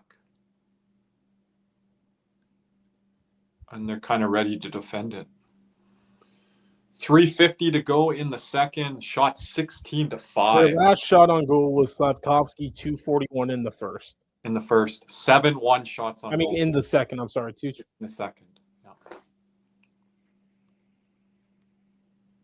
Oh, we don't need to bring that up, RC. Now I really know what he's indicating. I thought you were bringing up maybe the series prior. I know what year you're talking about.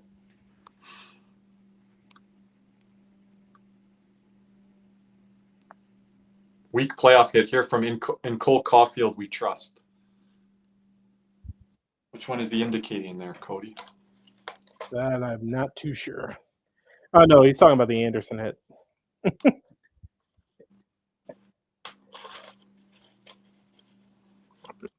He was coming in there with some speed. I don't like I said, I don't mind that call. Yeah, I thought Ottawa and Carolina was physical to start yesterday, and I thought this game was physical to start today by both teams.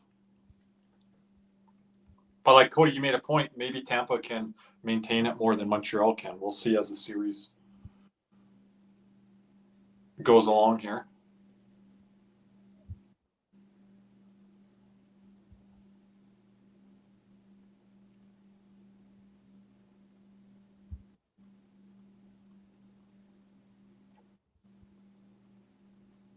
Vasi misplayed that puck there behind the net. Tampa's getting to pucks here like quicker than Montreal is, and then there's not too much forechecking pressure after that, where Montreal's just kind of fallen back. Remember, I was crediting Montreal on winning a lot of those puck battles and those battle plays. They're really not battling right now that hard on plays. And this first line for Montreal has been really invisible. I mean, Yeah, overall, you need to see more from them. I think Slafkovsky's tried certain things. He's maybe been the best guy on that line. Here he is coming in. Wow, he just got taken out. Ooh. Got back up. Ooh. Engaging with that not interference? Was that McDonough? Yeah. I don't know. They gave Slafkovsky some leeway right there. You got to think you get about good 2-3 shots in on McDonough there. Well, that's playoff. I want them to allow that. That's playoff hockey. Oh, I take a run at Vasi there. Oh, geez, that would have been something. that would have turned into something.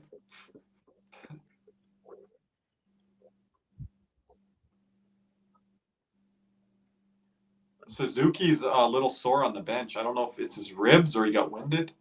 Took a hit kind of to the midsection. Oh, that could have been interference, Cody. Are you getting a look at it? Yeah. I thought that was. I don't think the puck was anywhere near there. I don't think Slafkovsky touched it. That's why I said interference.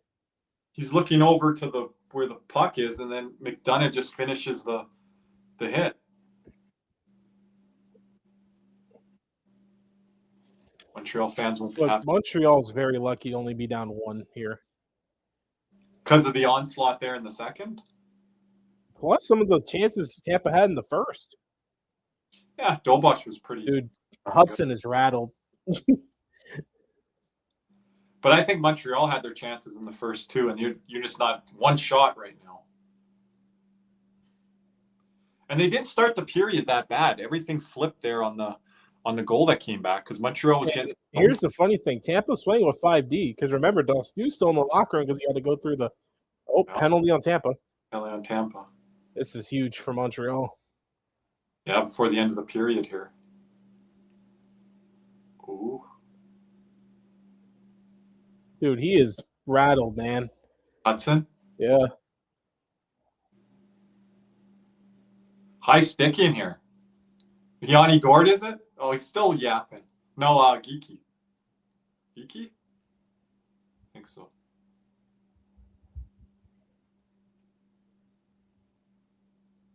$1:28 to go. Montreal going on the power play. Is this their third of the day? That's the type of penalty to put Bjorkstrand back in the lineup. I don't think Geeky's played more than a handful. Is this Geeky's first few games of the year? He hasn't played much. Oh, that wasn't a high stick. Was that on Geeky? Not the play I just saw. I don't think they showed the right replay. That was not a high stick, whatever I just saw on the Sportsnet feed. Anyways, third power play of the day for Montreal. Now the clock's broken on TNT. They're showing 6:03 left in the second. There's not 6:03 left, everyone. There's 1:28 to go in the second. Montreal only one shot on their power play chances here today. Big win by Suzuki. Big win. I don't know where Demidov was throwing that puck so hard. He just turned it over. Oh, they won a 50-50 battle there. Ooh.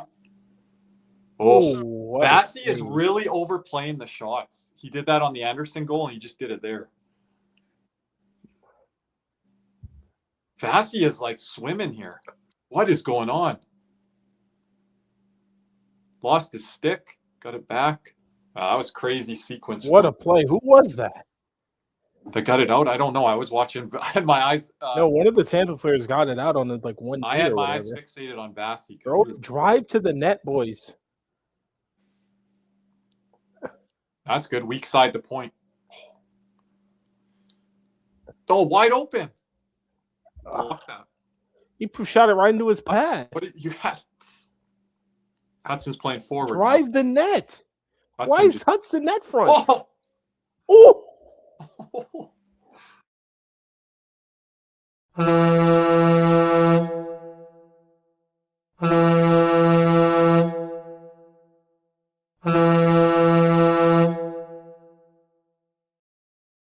Koski getting a little of that Olympic magic back there. What a nice. Cody, it was good when he went weak side to the point. That created all of that play there. Oh, Geeky took out the guy on that cross check. That should have been more than 2. What's Vasi swimming all over? Vasi does not look comfortable right now. That was not a good sequence by But Vasi has not been able to get into the game like he usually has. Yeah, he hasn't had enough shots this period. I don't know if that's playing into it. He was late on that. Whew. wasn't even close to that. And I don't even think Slafkovsky, he didn't even get all of that. I will say this, though. If Tampa loses this game 1, nice play by Vasi there. If Tampa loses this game, this will almost feel like, remember when Edmonton lost game 1 to us in the 24 Cup final? After kind of outplaying us throughout the entire game? Mm-hmm. It feels like that's big, but what a... Well, it's turned because this period has been so much slanted to Tampa. You could say the opening period was pretty even. Yeah. And we are at the end of 2 here. I will say this. I want to give credit to the Demidov there on that power play. He was the one that pushed the issue and kind of got Montreal's juices kind of flowing on that power play because he was the one guy willing to shoot. And Hudson wasn't sure what he was doing on that shot attempt before the goal, but he did drive to the net. And it created some open space where, Demidov, I think, went across to weak side. And then they went back to the point shot. And then that created some angles and room there for Slafkovsky on that one-timer. Yep. But anyway, we're going to head to our second intermission break here. Yep. Make sure you hit that thumbs up button. Appreciate all the super chat donations, everything towards the channel. Thank you, guys. Hey, appreciate it. We'll be right back for the third period.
ladies and gentlemen, we are back here for the start of the third period.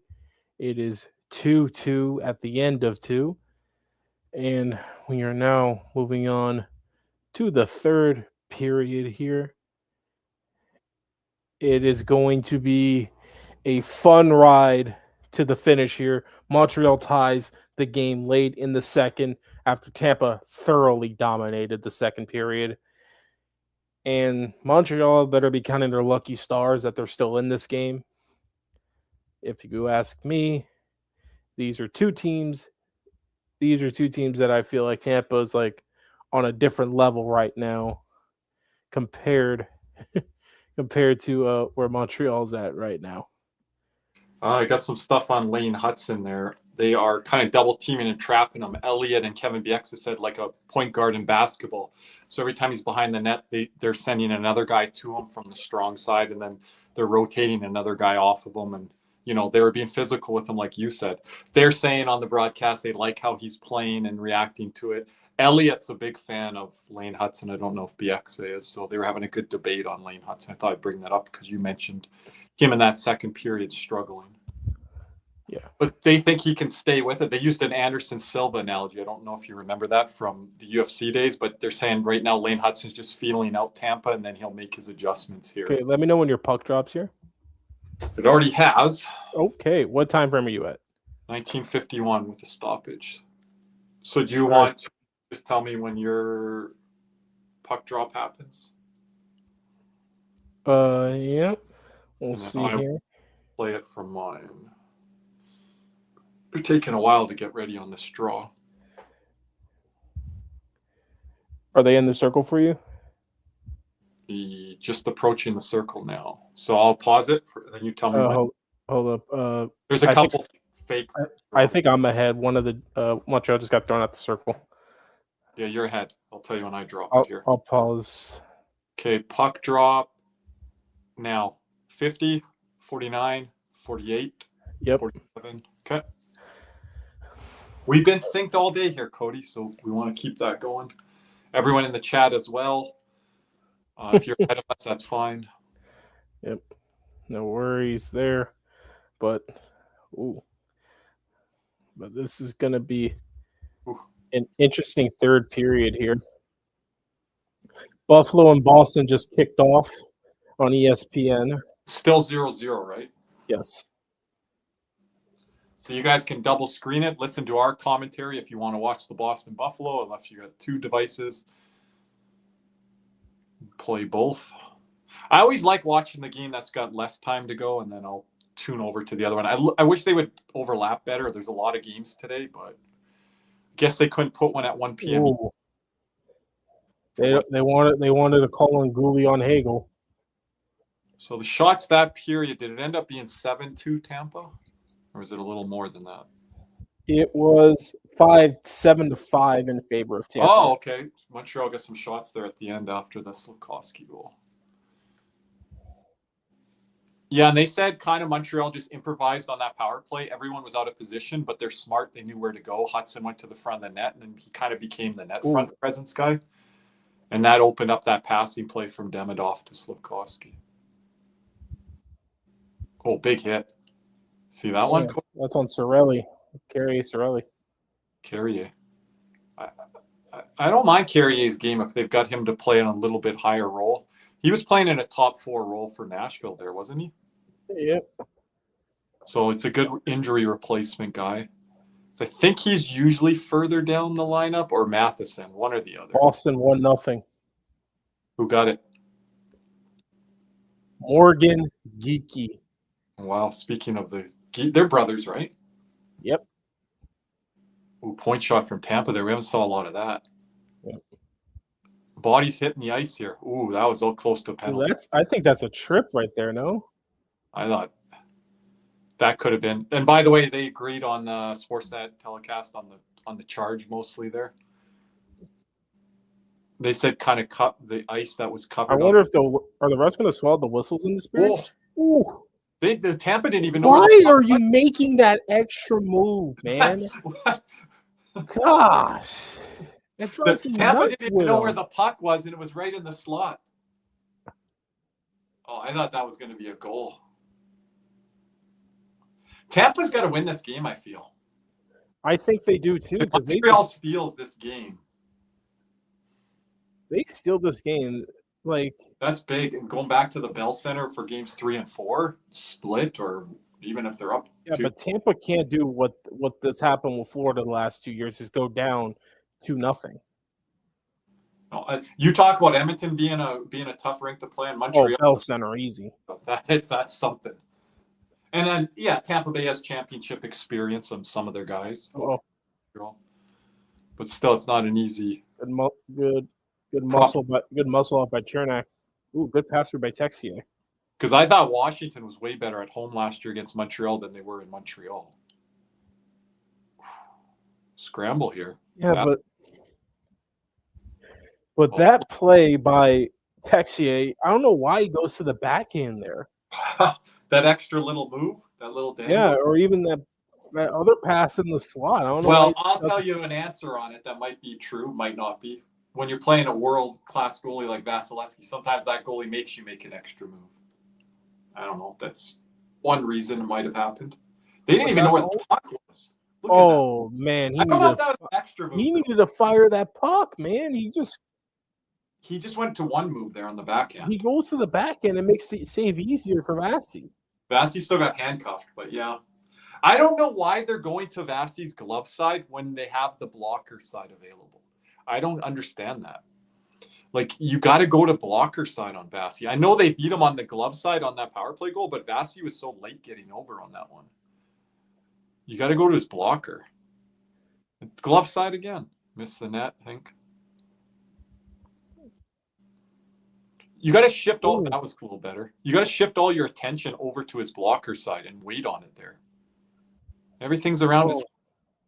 Wow. Wow, that's offside, no? Oh my. What the hell's going on? Is that a penalty?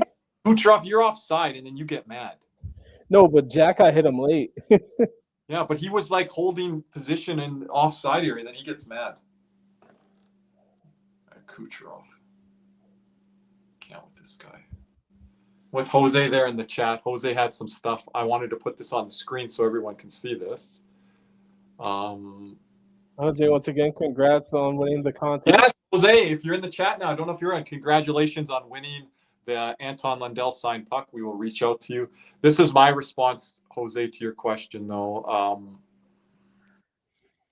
Where do I got it here? I just think, the players got to be hungry for how this season has transpired. It can't just be us as fans frustrated. We can't do anything about it. We're just fans and content people, media people. We can't do nothing about it. So players got to come back hungry next year. And, we've ate a lot. 3 Stanley Cup final appearances, 2. And believe it or not, if Tampa does end up going on a deep run, yep, I think that makes our players hungrier.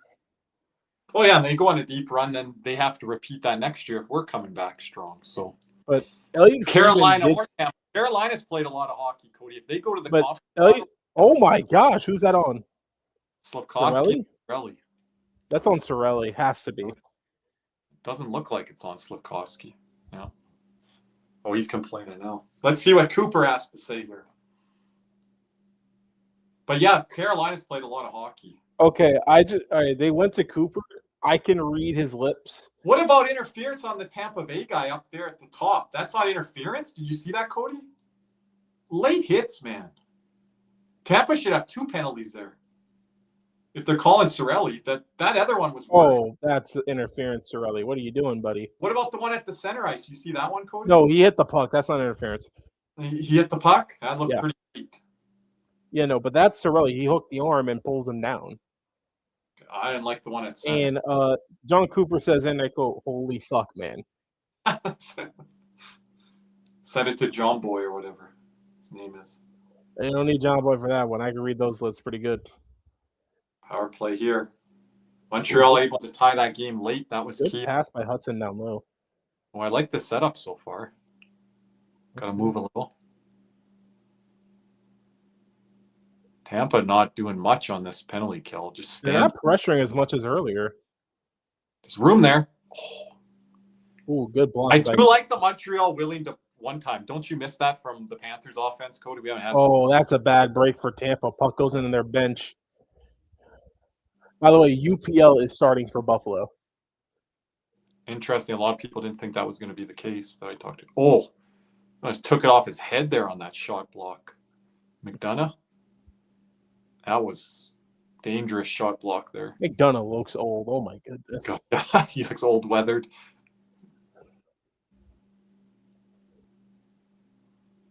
Montreal's not bad in the face-off dot, right? The season numbers?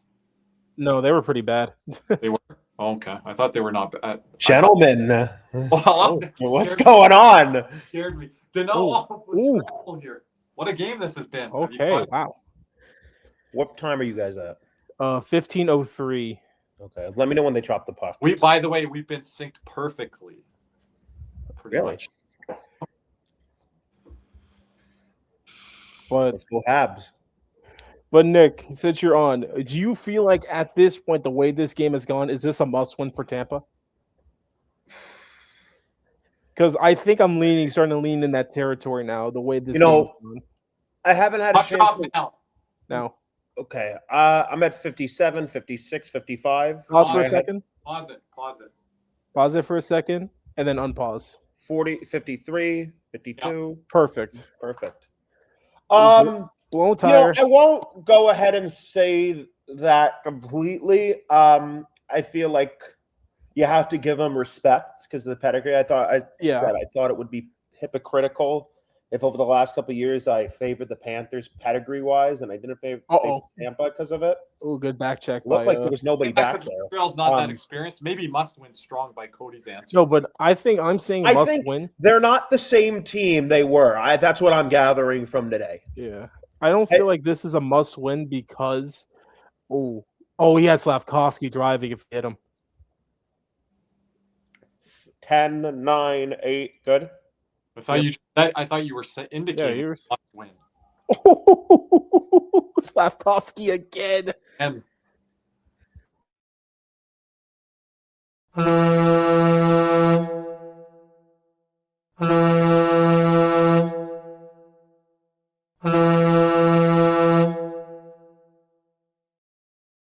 I like that power play move. 3-2 Montreal. Oh my gosh. And you know what Cody called for the first line to wake up, and they have. And I said Slavkovsky was the best guy of those three. Sam Reinhart-esque. Well, I'll say this: Slavkovsky waking up Olympics. Oh, that's one Vass's got to have. I'm sorry. Well, Slavkovsky didn't get all of either. Oh no, that's one Vass's got to have. But I like Slavkovsky walking to the slot area there. He took an extra step away as well. Yep. I think, Cody, when it comes to Tampa, you could clearly see, they're not what they were. And maybe I overestimated the pedigree because, again, it's such a wildly different team. They don't have the same defensemen anymore. I mean, the middle pair is the same, but Cody, their top two guys aren't there. Hedman and Sergachev, the guys that won him the cup. I'm going to be dead honest. Caulfield and Suzuki on the assist. Are we going on they're going another penalty? Corey Perry, not happy. But again, I could also see by the reactions of Tampa Bay, right? It's like, say what you want about Florida, and you could say the refs saved them, although Tampa Bay's had, 5 or 6 power plays tonight? 5, maybe? Look at the reaction from John Cooper on the bench. Look at the reaction from the Tampa Bay Lightning on the bench. I brought this up downstairs. I just brought it downstairs. Love it. But don't you guys think that matters and it shows something there when they're sitting here? I mean, everybody on the bench is bitching. I said this earlier, Nick. Cooper's been going at the refs all day, but St. Louis like, hey, I'm going to do the same thing. Remember when I got frustrated at Coach Q for not playing the same political games that Cooper did that season? And Maurice did the following year in the media. Yes, and we talked about it a lot when we linked up that this thing, when Maurice did this. Yeah. Well, even before, the first year I said I didn't like how Coach Q was doing things. Then we had Bruno and all that. But I'm like, I didn't like how Coach Q was not working because you can work the media and work the officials during the playoffs. You've got a lot of leniency as a head coach. You can say quite a bit that you can't say. Oh, you could say a lot. You know what I mean? And Louis, I'm not just standing here today. I'm going to say stuff. And I think Boston's going on a penalty kill. Did they call a penalty on that? Yeah, on Zadorov, yep. I'm talking about in this game. I don't know. I think they may have. But I think this is an interesting way. I saw a couple of things from Cole Caulfield that I didn't like chipping the puck in deep, and he's not even going at to get it on the forecheck. I mean, how are those intangible, those other parts of the game off the puck how is he going to do there? Well, we're going to find out here. But I think the power play has been a really nice way for him to get involved. Here's a question from MJK. Oh, speaking of which, they're showing Cooper talking to the media. That's something. Yeah, I think that's another thing. It had been not being there, obviously. But it's not the leader. Steven Stamkos is. Who are they getting their leadership from? John Cooper right now? I mean, they had a lot of really good veterans in that locker room in the bottom six. Say what you want, David Savard and Blake Coleman and Barclay Goodrow. And, they had Tyler Johnson there. And I don't like him. Pat Maroon. I mean, first of all, when you compare the bottom six then to the bottom six now, Lauren maybe would have been one-ish. Cody, I want you to say this. Who's the third line for the – okay, the third line is – Corey Perry's on the third line tonight? No, fourth line. Okay, fourth line. Third line is Gergensons, Paul. They scratched Bjorkstrand. Yeah, Bjorkstrand's a scratch. The fourth line, it's Connor Geeky's playing, Nick. It's Connor Geeky, Dominic James, and I don't even know who the other guy is. Oh, dude, I'm blanking so bad. Corey Perry is here? Yeah, Perry's on the fourth with Dominic James. Damn it, who the hell is it? Connor Geeky on the fourth line. Yeah. Are you talking about third line? No, Gonzalez. Yeah, no, Gonzalez is on the third line with Paul and Gergensons. See, Zemson's, Gergensons. In their cup-winning teams, their third line would be their fourth line. Okay. Well, you can't Gergensons wouldn't even be the 13th forward. He might be. I don't know. He wouldn't be in the lineup, Kirby. Maybe not over Bjorkstrand, but the other guys.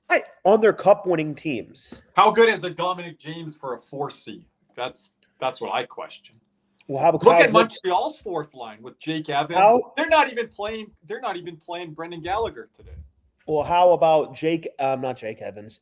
Zemsas Girgensons is on the third line right winger, Kirby. I mean, I'm not picking on that one as much. I'm picking on some of the guys like Geeky. Am I missing something on Zemsas Girgensons? What's going on here? Penalty? That's a penalty on Tampa, I think. Or is it icing? 12:45 to go. Bull Duke's talking. It might be icing here. Okay, icing. It's icing. Oh, Bull Duke took a shot. Boston Buffalo getting chippy already. It looks like Quinn and Lindholm going. Montreal's got to be careful here. I mean, with these sticks and stuff there, they're going to take a penalty if they don't. That's stop. A penalty. Well, RC, Tampa's got to find their identity without playing the Panthers. They got to worry about Who is that on? Young, hungry teams in the land. I just said that you got to be careful. It's on Bull Duke. Dumbass Bull Duke again. They got to be careful with their sticks. I just said that, or they're going to get a penalty, and then he slashes. I'm sorry. This is penalties today, slashings, charges. But this was the stuff that Bull Duke did in St. Louis that got him traded from there. This is the stuff. I don't know. That's my gosh. Never mind. The Tampa guy dropped his stick earlier. Remember that penalty? Remember the one up was earlier? Shout out Mythical Gamer. New here. Do you guys think Montreal watch Panthers playoff film on how to shut down Tampa Bay Lightning? 100%. You'd have to think, right? Jeff with the 2. Appreciate it, Jeff. Sorry we missed you the other day there, Jeff. Thank you so much. Yeah, there's some involvement of watching Panther film. Carolina's talking about the Panthers a lot. If you guys are watching that, that's all everybody's talking about. Nick, Dolbach got compared to Sergei Bobrovsky earlier. Yeah. Well, don't roll your eyes. It was from Darren Pang, wasn't it, Cody? Yeah, it was from Panger. So it was in terms of stylistic player potential. The way he was moving, on the Tampa power play, the way he was moving, that's what he described it as. I thought Luongo Halak. Nick, that's his mask is very similar to the Halak's. I thought he was moving like a combination. Big block by Cirelli there. This could be something. I was like, hurry, hit the trick. Wow, that was a nice. See, I am sorry, and this is kind of what I talked about. I don't know how the first period went. Did Tampa have the advantage in the first, or For the first 5 minutes, but I think the last 15, I think Montreal was the better team. I said the same thing coming in. I'm like, I'm really worried about their defense. I think Mosier and Radish, it's a bit unproven there. And Radish had a big goal, and he's going to. Radish scored. So, well, the thing is, I haven't noticed Mosier. I think Points had a quiet game. Yeah, well, that's been a problem for them all year. He hasn't really been that great, and then he had the injury. Been aggressive. Gensel and Kucherov are getting a lot of touches, especially Kucherov. Points not getting looks. I mean, yeah. I mean, and this Montreal penalty kill, though. I mean, that's so Nick, they're running a 2-2 system. Montreal's penalty kill. The X has never seen this type of system run. Like they're just protecting the house. They're just like look how they're boxing point. Yeah, and then Kucherov is down low now. See how our Kucherov's down low, Nick? They moved him down low. Dolbosh, you see a lot of Bobrovsky there. He gets really low there. Now they're switching. Now Kucherov's back to his spot. Oh, why is he not shooting? Got lucky on that one somehow.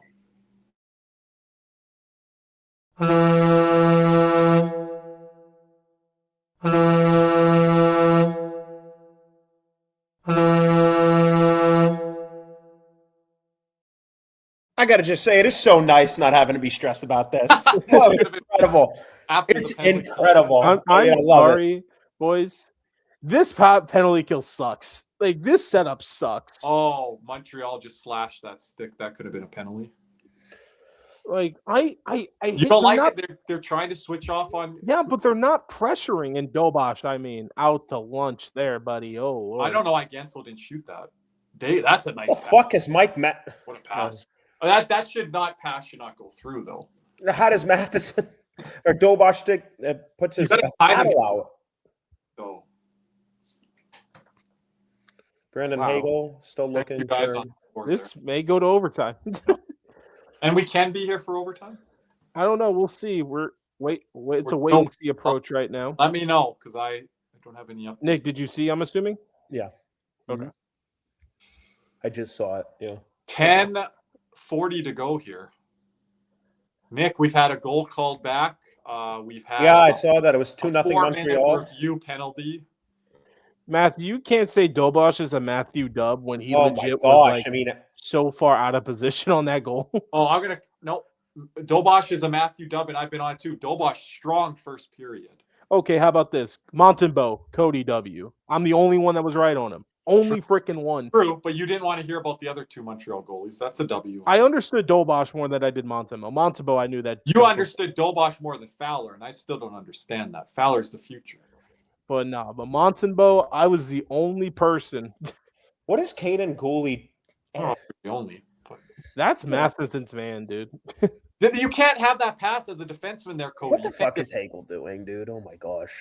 Hagel's getting going. He got tapped on by Connor Geeky and tell him to calm the fuck down. No, it's called. Do you need a forearm from Ekblad again, buddy? Hagel's been doing a lot of talking. Gosh, Cody, I know you are the same way, but oh my gosh, if they don't win this series. Oh boy, you better. What are you guys going to swarm the streets of Tampa and northern Florida? Oh, dude, look, we just won 2 cups, so I'm watching this completely like stress. It's great. No, they're calling us. They're calling us little brother. But Kirby, I'll just say this: we beat them the last 2 times. I'll just say this. I've never seen little brother talk a big brother talk about their little brother that much. I don't think they really pay much attention. Wouldn't little brother be chasing big brother? Right. Valid point. Yeah. But Elliot Friedman did say on 32 thoughts on the wrap up for the teams that were eliminated from the regular season to the postseason. I saw this. So. He talked to a Panthers player and he was like, we're going to watch this postseason and we're going to get hungrier watching it because we know whoever wins that cup, we could beat that team. Yeah, they're not wrong. I wonder who we talked to. It'd probably be Kachuk. Everyone vote on the poll, 1, 2, or 3. We're collecting these as we go. He said that he talked to a Panther player who said that? Someone. I don't remember what it was. I just remember there was something along those lines. Well, Elliot Friedman says he thinks that everybody's going to get their licks in now and then. Yeah, I think we're going to be Friedman's preseason pick next year. Oh, I think so. I think we're going to be a lot of people's. Yeah. Oh, there's got to be one right now. But I'm excited for the offseason. I got to say, this is the best game by far. I mean, I will say also. I like LA. Philly, Pittsburgh. Yeah, LA. I was surprised with how well they played today. I did not like Pittsburgh's game at all. No, I thought it was awful. But Philadelphia, the game itself was good. Philadelphia reminds me a lot of those Islander teams, like with Barry Trotz. Yeah, more speed. Yeah, I mean, but I think same idea. And a bit more offensive talent. Yeah, because from the wing position. Yeah, because the Islanders they had Barzal and Nelson down the middle. Yeah, but they didn't have like a Michkov or a Konechny. Like no, they didn't have like the Barzal or Michkov. But the one guy that shocked me from Philly, Jamie Drysdale looks really good. Yep. I've said that all the time. The main thing with him, another guy that we talked about with Gooley, is health. He had a lot of bad health. Big save, Vassy. Ooh, this rebound control from Vassy is not good. Yeah. I'm wondering if Vassy's a little off today, or you just didn't see enough pucks there in the second period. I think it may be a little bit of both. Yeah, because you can't get in a groove when you're not facing any shots in the second there. Yeah, because whenever you get into like deep in a game or whatever, like I hate when a goalie's first touch is like more than 5 minutes into a game. And how much minutes did you say it was, Cody? 8 minutes or 12 minutes without a shot? They were like closer, like 15. Close to 15? Yeah. Yeah, and Montreal played so good in the first period, Nick, or at least quite competitive. And then the second was just it fell off after the first few minutes. And what's big right now for this game is both of these teams are playing without a significant piece on their back end. Montreal Dobson, and then Dastu and Hedman. Well, yeah, so Dastu must be concussed. I didn't see what happened, but I know. And they don't have Curtis Douglas anymore, so he's not there. Well, I'm sure they're missing him. I feel like in this series he could do something, actually. No. Not a lot of space out there. I'll say that. I mean, I think also at the same time there's like, Newhook just got bullied behind that net. Oh my gosh. Like this is quite erratic, some of these like let's see, Hudson shot. Oh. He did not see that, Cody. I'm sorry. This is starting to get really good now. It's back and forth. Tampa had momentum. Now Montreal's trying to grab it after this goal. They're trying to press a little bit. The second period was a little sleepy and more on Montreal's hand. But we saw Tampa. I got to say, Slavkovsky's going to be a nightmare to deal with in a 7-game series, right? I see a lot of Nichushkin in him, dude. But the thing with Slavkovsky, he was the best guy on the first line throughout the night, but he got everything going on the power play and that quick. If he's able to do that with not his best game, that becomes scary. And you're able to do that in the playoffs, will be effective. Because you need that when Caulfield's quiet. Like Suzuki can't carry you every night of the playoffs. There's going to be some nights where he has an off night. Caulfield's more that mercurial scorer. If you have Slavkovsky doing and I think Demidov is going to split them up as far as I think Demidov might struggle at some points in time. I think the forward depth would be a reason Montreal probably they does depend not a go lot as on far the as line, like they were saying. Because again, it needs to be Suzuki, Caulfield, Slavkovsky. Because I think Demidov will struggle at some points in this series and throughout however long the playoff run is. I think they can make a second, third round because of the superstar power, and they got the back end to do it, right? But I think it's weird because if Cole Caulfield's not doing the stuff off the puck, being effective, like if he's not scoring goals, is he effective? Is he creating chances? And I don't see those other parts in his game right now. And I didn't see it last year in Montreal. I think Lucy's new to the chat here. Nick? Well, the rest are not hiding how one-sided they are. I hate games that are won by cheating, so hopefully the Lightning lose. Can they win by Lucy, we have Montreal fan, a Florida fan? I actually have no idea. Tampa Bay Lightning at 5 power plays and the Montreal Canadiens at 4. Lucy, don't say that too loud to the Tampa Bay media people. They'll start coming at you, so just be careful there. Oh yeah. Nick will give us some tweets from the Tampa Bay media. Oh man, I'm just saying, I'm staying quiet. But if they lose this series, you're gonna stay quiet after tonight if they lose game 1. I'm not because I think they would be able to come back. Now again, they go back to Montreal down 2-0. That's a little different, right? They can't go back down 2-0. They cannot. If it's 1-1, I already picked. I think Tampa in 6. This is going 6. I picked Tampa in 6 too. This is going 6 if Montreal. I still think Tampa's going to win this game. If the Tampa fans are like, "Oh, they're just showing hate watch," we all picked Tampa. All 3 of us did. Yeah. Still picked, and I wanted to pick Montreal against almost anyone. I just didn't think this would be the easiest or ideal matchup, which I don't think it is. These games, if Montreal wins this series, it's going to be a lot like this, I feel.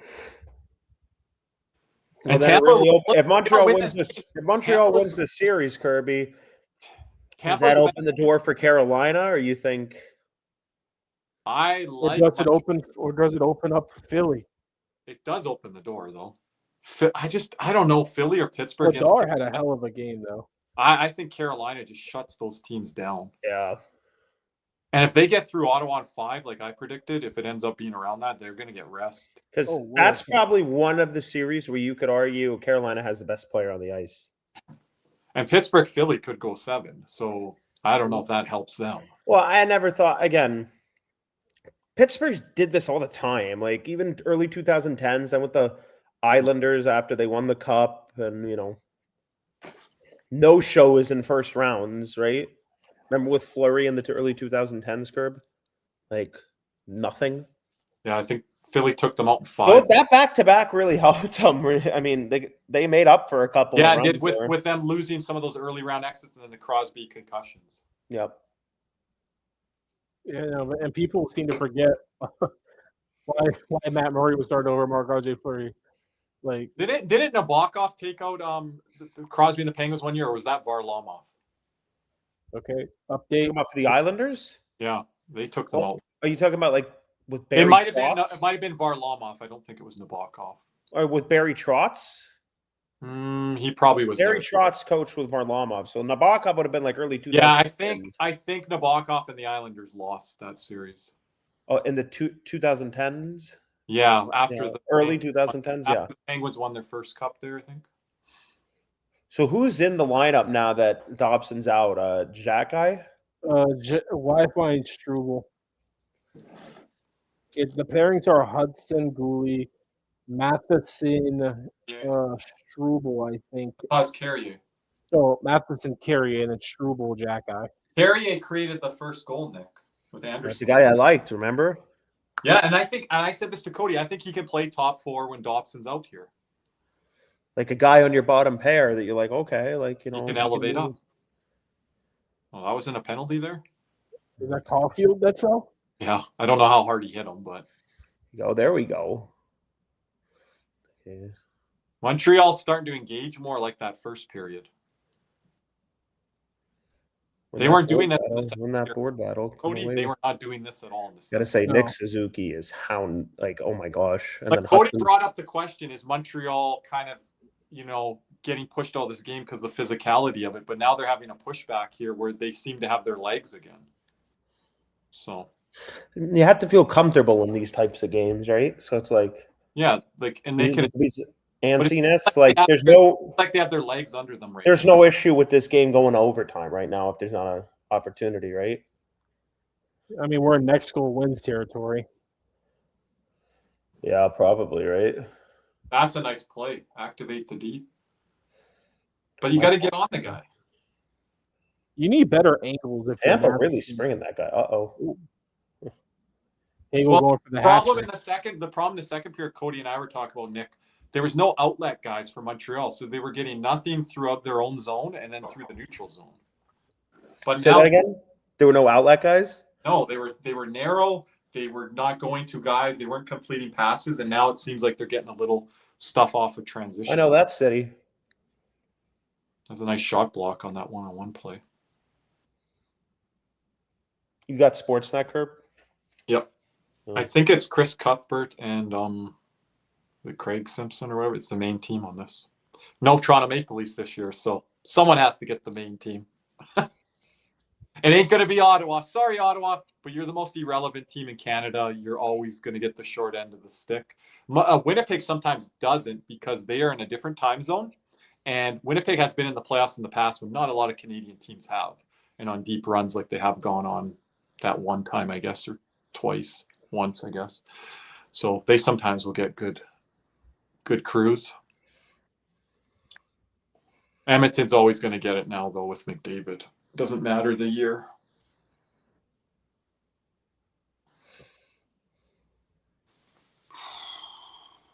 Yes, here's the stat from Fernando. I was looking for that earlier. Look at that there, Nick. Cody.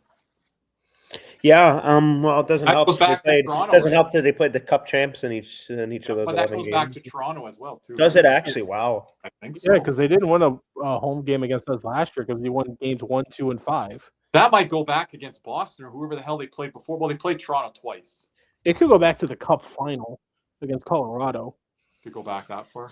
I'll say I was really impressed with Carolina with how they're able, again, I saw a world where Ottawa would be able to stylistically match up well. But I think they'll end up. Yeah, it goes back to the Cup final because they've only won one home game in their last 3 runs. And that was against Florida in Game 3 in 24. Because against Toronto, they lost games 3, 4, and 6. Against us in 24, they lost games 3 and they just lost game 3. We only played 2 games against them. And then in 25, they lost games 1, 2, and 5.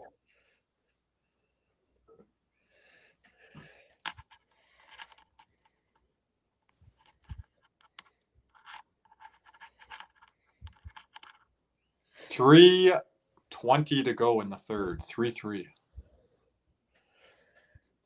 Fuck Tampa. Or worse. So stay tuned for our stream with the prospect non coming up soon. Oh, it's confirmed. Yep. What are we doing for time here, guys? I asked him. We'll see. We'll see. Yep.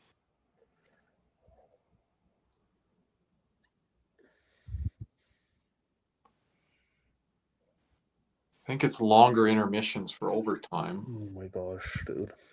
We should know the intermission length. Yeah, we should, but usually we just stress this fuck throughout it. I'm just on my phone during the intermission trying to decompress. Yeah, usually I don't. Headaches, like in the like. Oh. I don't know.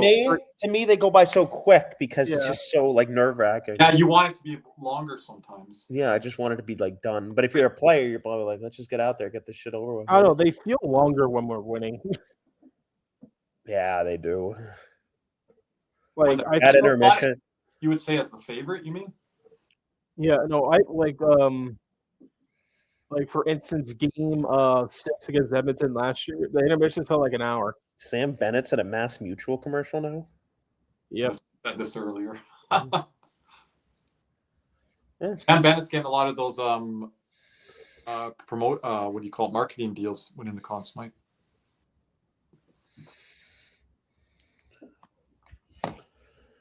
I'm starting to take. What are you guys' predictions? You think Tampa wins? I have no idea the way this game's going. I'll go 60%. If it stays 5-on-5, I'm going 60-40 Tampa. Okay, I'll go 60-40 Montreal. Be careful with that puck, Matheson. Oh my gosh. Oh no! You should have saw earlier. Kirby Matheson made like a good play or whatever. Kirby's like, oh, Matheson, and then he turns it over legitimately like a second after he said that. Is that a penalty? Oh no! Well, Cody, you sound muffled. What happened? Sound muffled a little, does he? Okay. Say it again, Cody. Cody sounds muffled. No. Hello. Well, a little bit, yeah.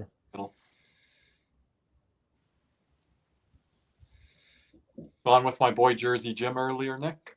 Yeah. Talked a lot of Leafs. It's a lot to talk about. What other team did we bring up? Vancouver, quite a bit. Oh Lord. Also a lot to talk about. What do those teams have in common? We got into Florida with the whole. Hudson. Oh. And you know what that starts with? That starts with Cole Caulfield. Shout out to Die Hard with the 5. Thank you, Die Hard. You're back. They continue to have the Lightning live stream. I don't We'll know. do double We don't have duty. a simulcast. I don't think we can do it. Might have to get Big C's to do it or something. I wish we could have dual streams. I don't think we could. If one of us was in another channel, we could, but then you'd have to restart it or set the other one on the other channel. I don't know. That all starts, by the way, with Cole Caulfield. He doesn't make contact with the player with the puck. I don't know who the defenseman was, but he kind of just lets him go by, and now they're caught behind the play. I mean, in those board battles, the corners there, it's just nothing, right? So.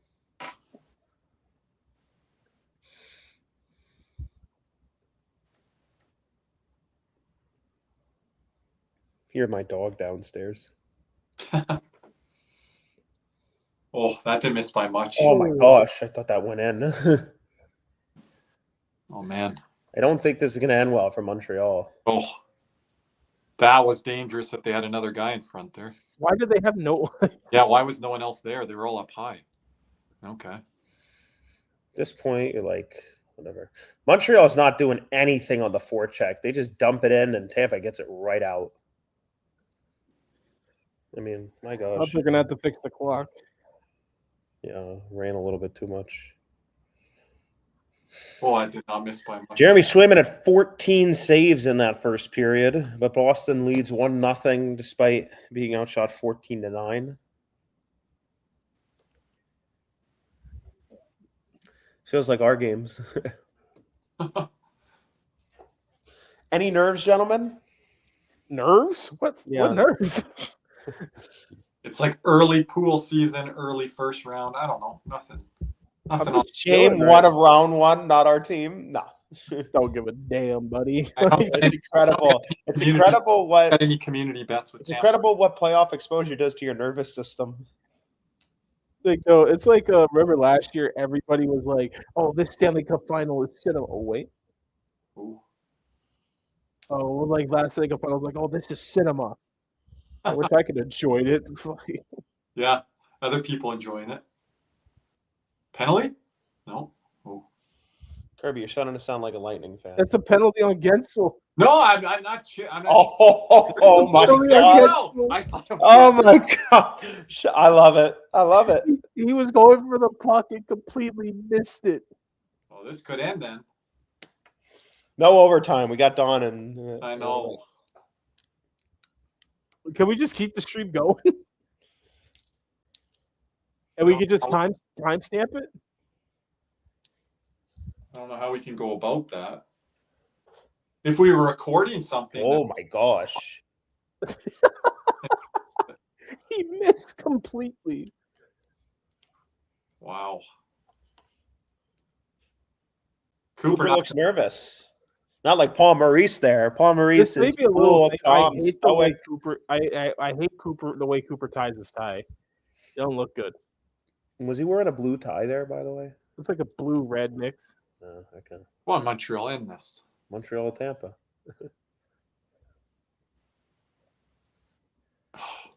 Not gonna happen, Curb. Unfortunate. Unfortunate. Oh, they got it Oh, back. maybe not. Go. Go. Caulfield turns it over. I mean, Kirby, I know you love Cole Caulfield, but Yeah, I know it's not one of my guys. no, you don't get to walk it back now. It's not one of my guys. I like Suzuki. That's my guy. I just have one. Well, I think Cody called this like this week. Yep, we can't go if it goes to overtime, and well, look what's happening. Why is that not reading We right? finally get overtime. Isn't it nice, gentlemen? Like, this is what we've been waiting for. Like, Cody casually said last summer, right after we won the Cup or throughout, he's like, be nice to watch the playoffs and enjoy it. And here we are. I mean, it was an awful It feels a season, lot different. but this is the best I felt in so long. Like, we have a top 10 pick guaranteed. We're resting up. We're watching. Well, other Antonio was teams. here earlier. Antonio was here. What did he say? Said, yo, he didn't say too much, did he, Cody? He just gave us questions about the It's like, stream. yo, but hey, I like he didn't dodge after that. He came back. No, yeah, he was asking us. He I actually found him. a shout out to Antonio. He kept the chat going. Yep. Earlier today. Here he is. Mother. Hey, at least for because as of right now, our plan is to do one of the late games Wednesday. If that goes overtime, we'll stay up all night. I could stay up later. Ryan's on Eastern time now, but here's the thing. If his Oilers are playing, I just want to say this. I would love for the plan to be as of right now where it stands. I would like for us to go live for every Stanley Cup final game. Potentially, if we can get everyone on a schedule. Okay, so this is really interesting. June 7th through the 12th or 13th, something like that. I'll be in Las Vegas. If the Vegas Golden Knights get to the conference final, I will join that and be at the game, and I will hop on the live stream if you guys live stream. You're going to be at a conference final Vegas game? If they make the conference finals, I'll go, and I will join a live stream from Vegas with the strip in the background. But you won't be there during the cup final if they make it. But you want me to go back? No, you're just there during the conference final. No, you go back. Okay. Conference final, we try to do every night or every other night if we can. Yeah, I'm fine with that, Cody, but everyone's got to be schedule-wise to be here to do the cup. But, yeah. But anyway, we got to wrap up this part of the live stream. Yeah. We'll be right back. Yep. We'll be on with Prospect Dawn. We'll keep our eye on this. So I'm not changing the channel. I'm not. I still have it on in the background. Are we getting on in 10 minutes here or whatever? Yeah, he said he's ready now. So I mean, okay. Oh, I got to schedule and stuff, so I'm gonna have. All right, let's just end it now. Let's just end it. We'll see you in 10 minutes, folks. Yes, sir. And as always, let's go Cats. Side of you, so I remove what's right and true. The beating undivided, all the voices in my head.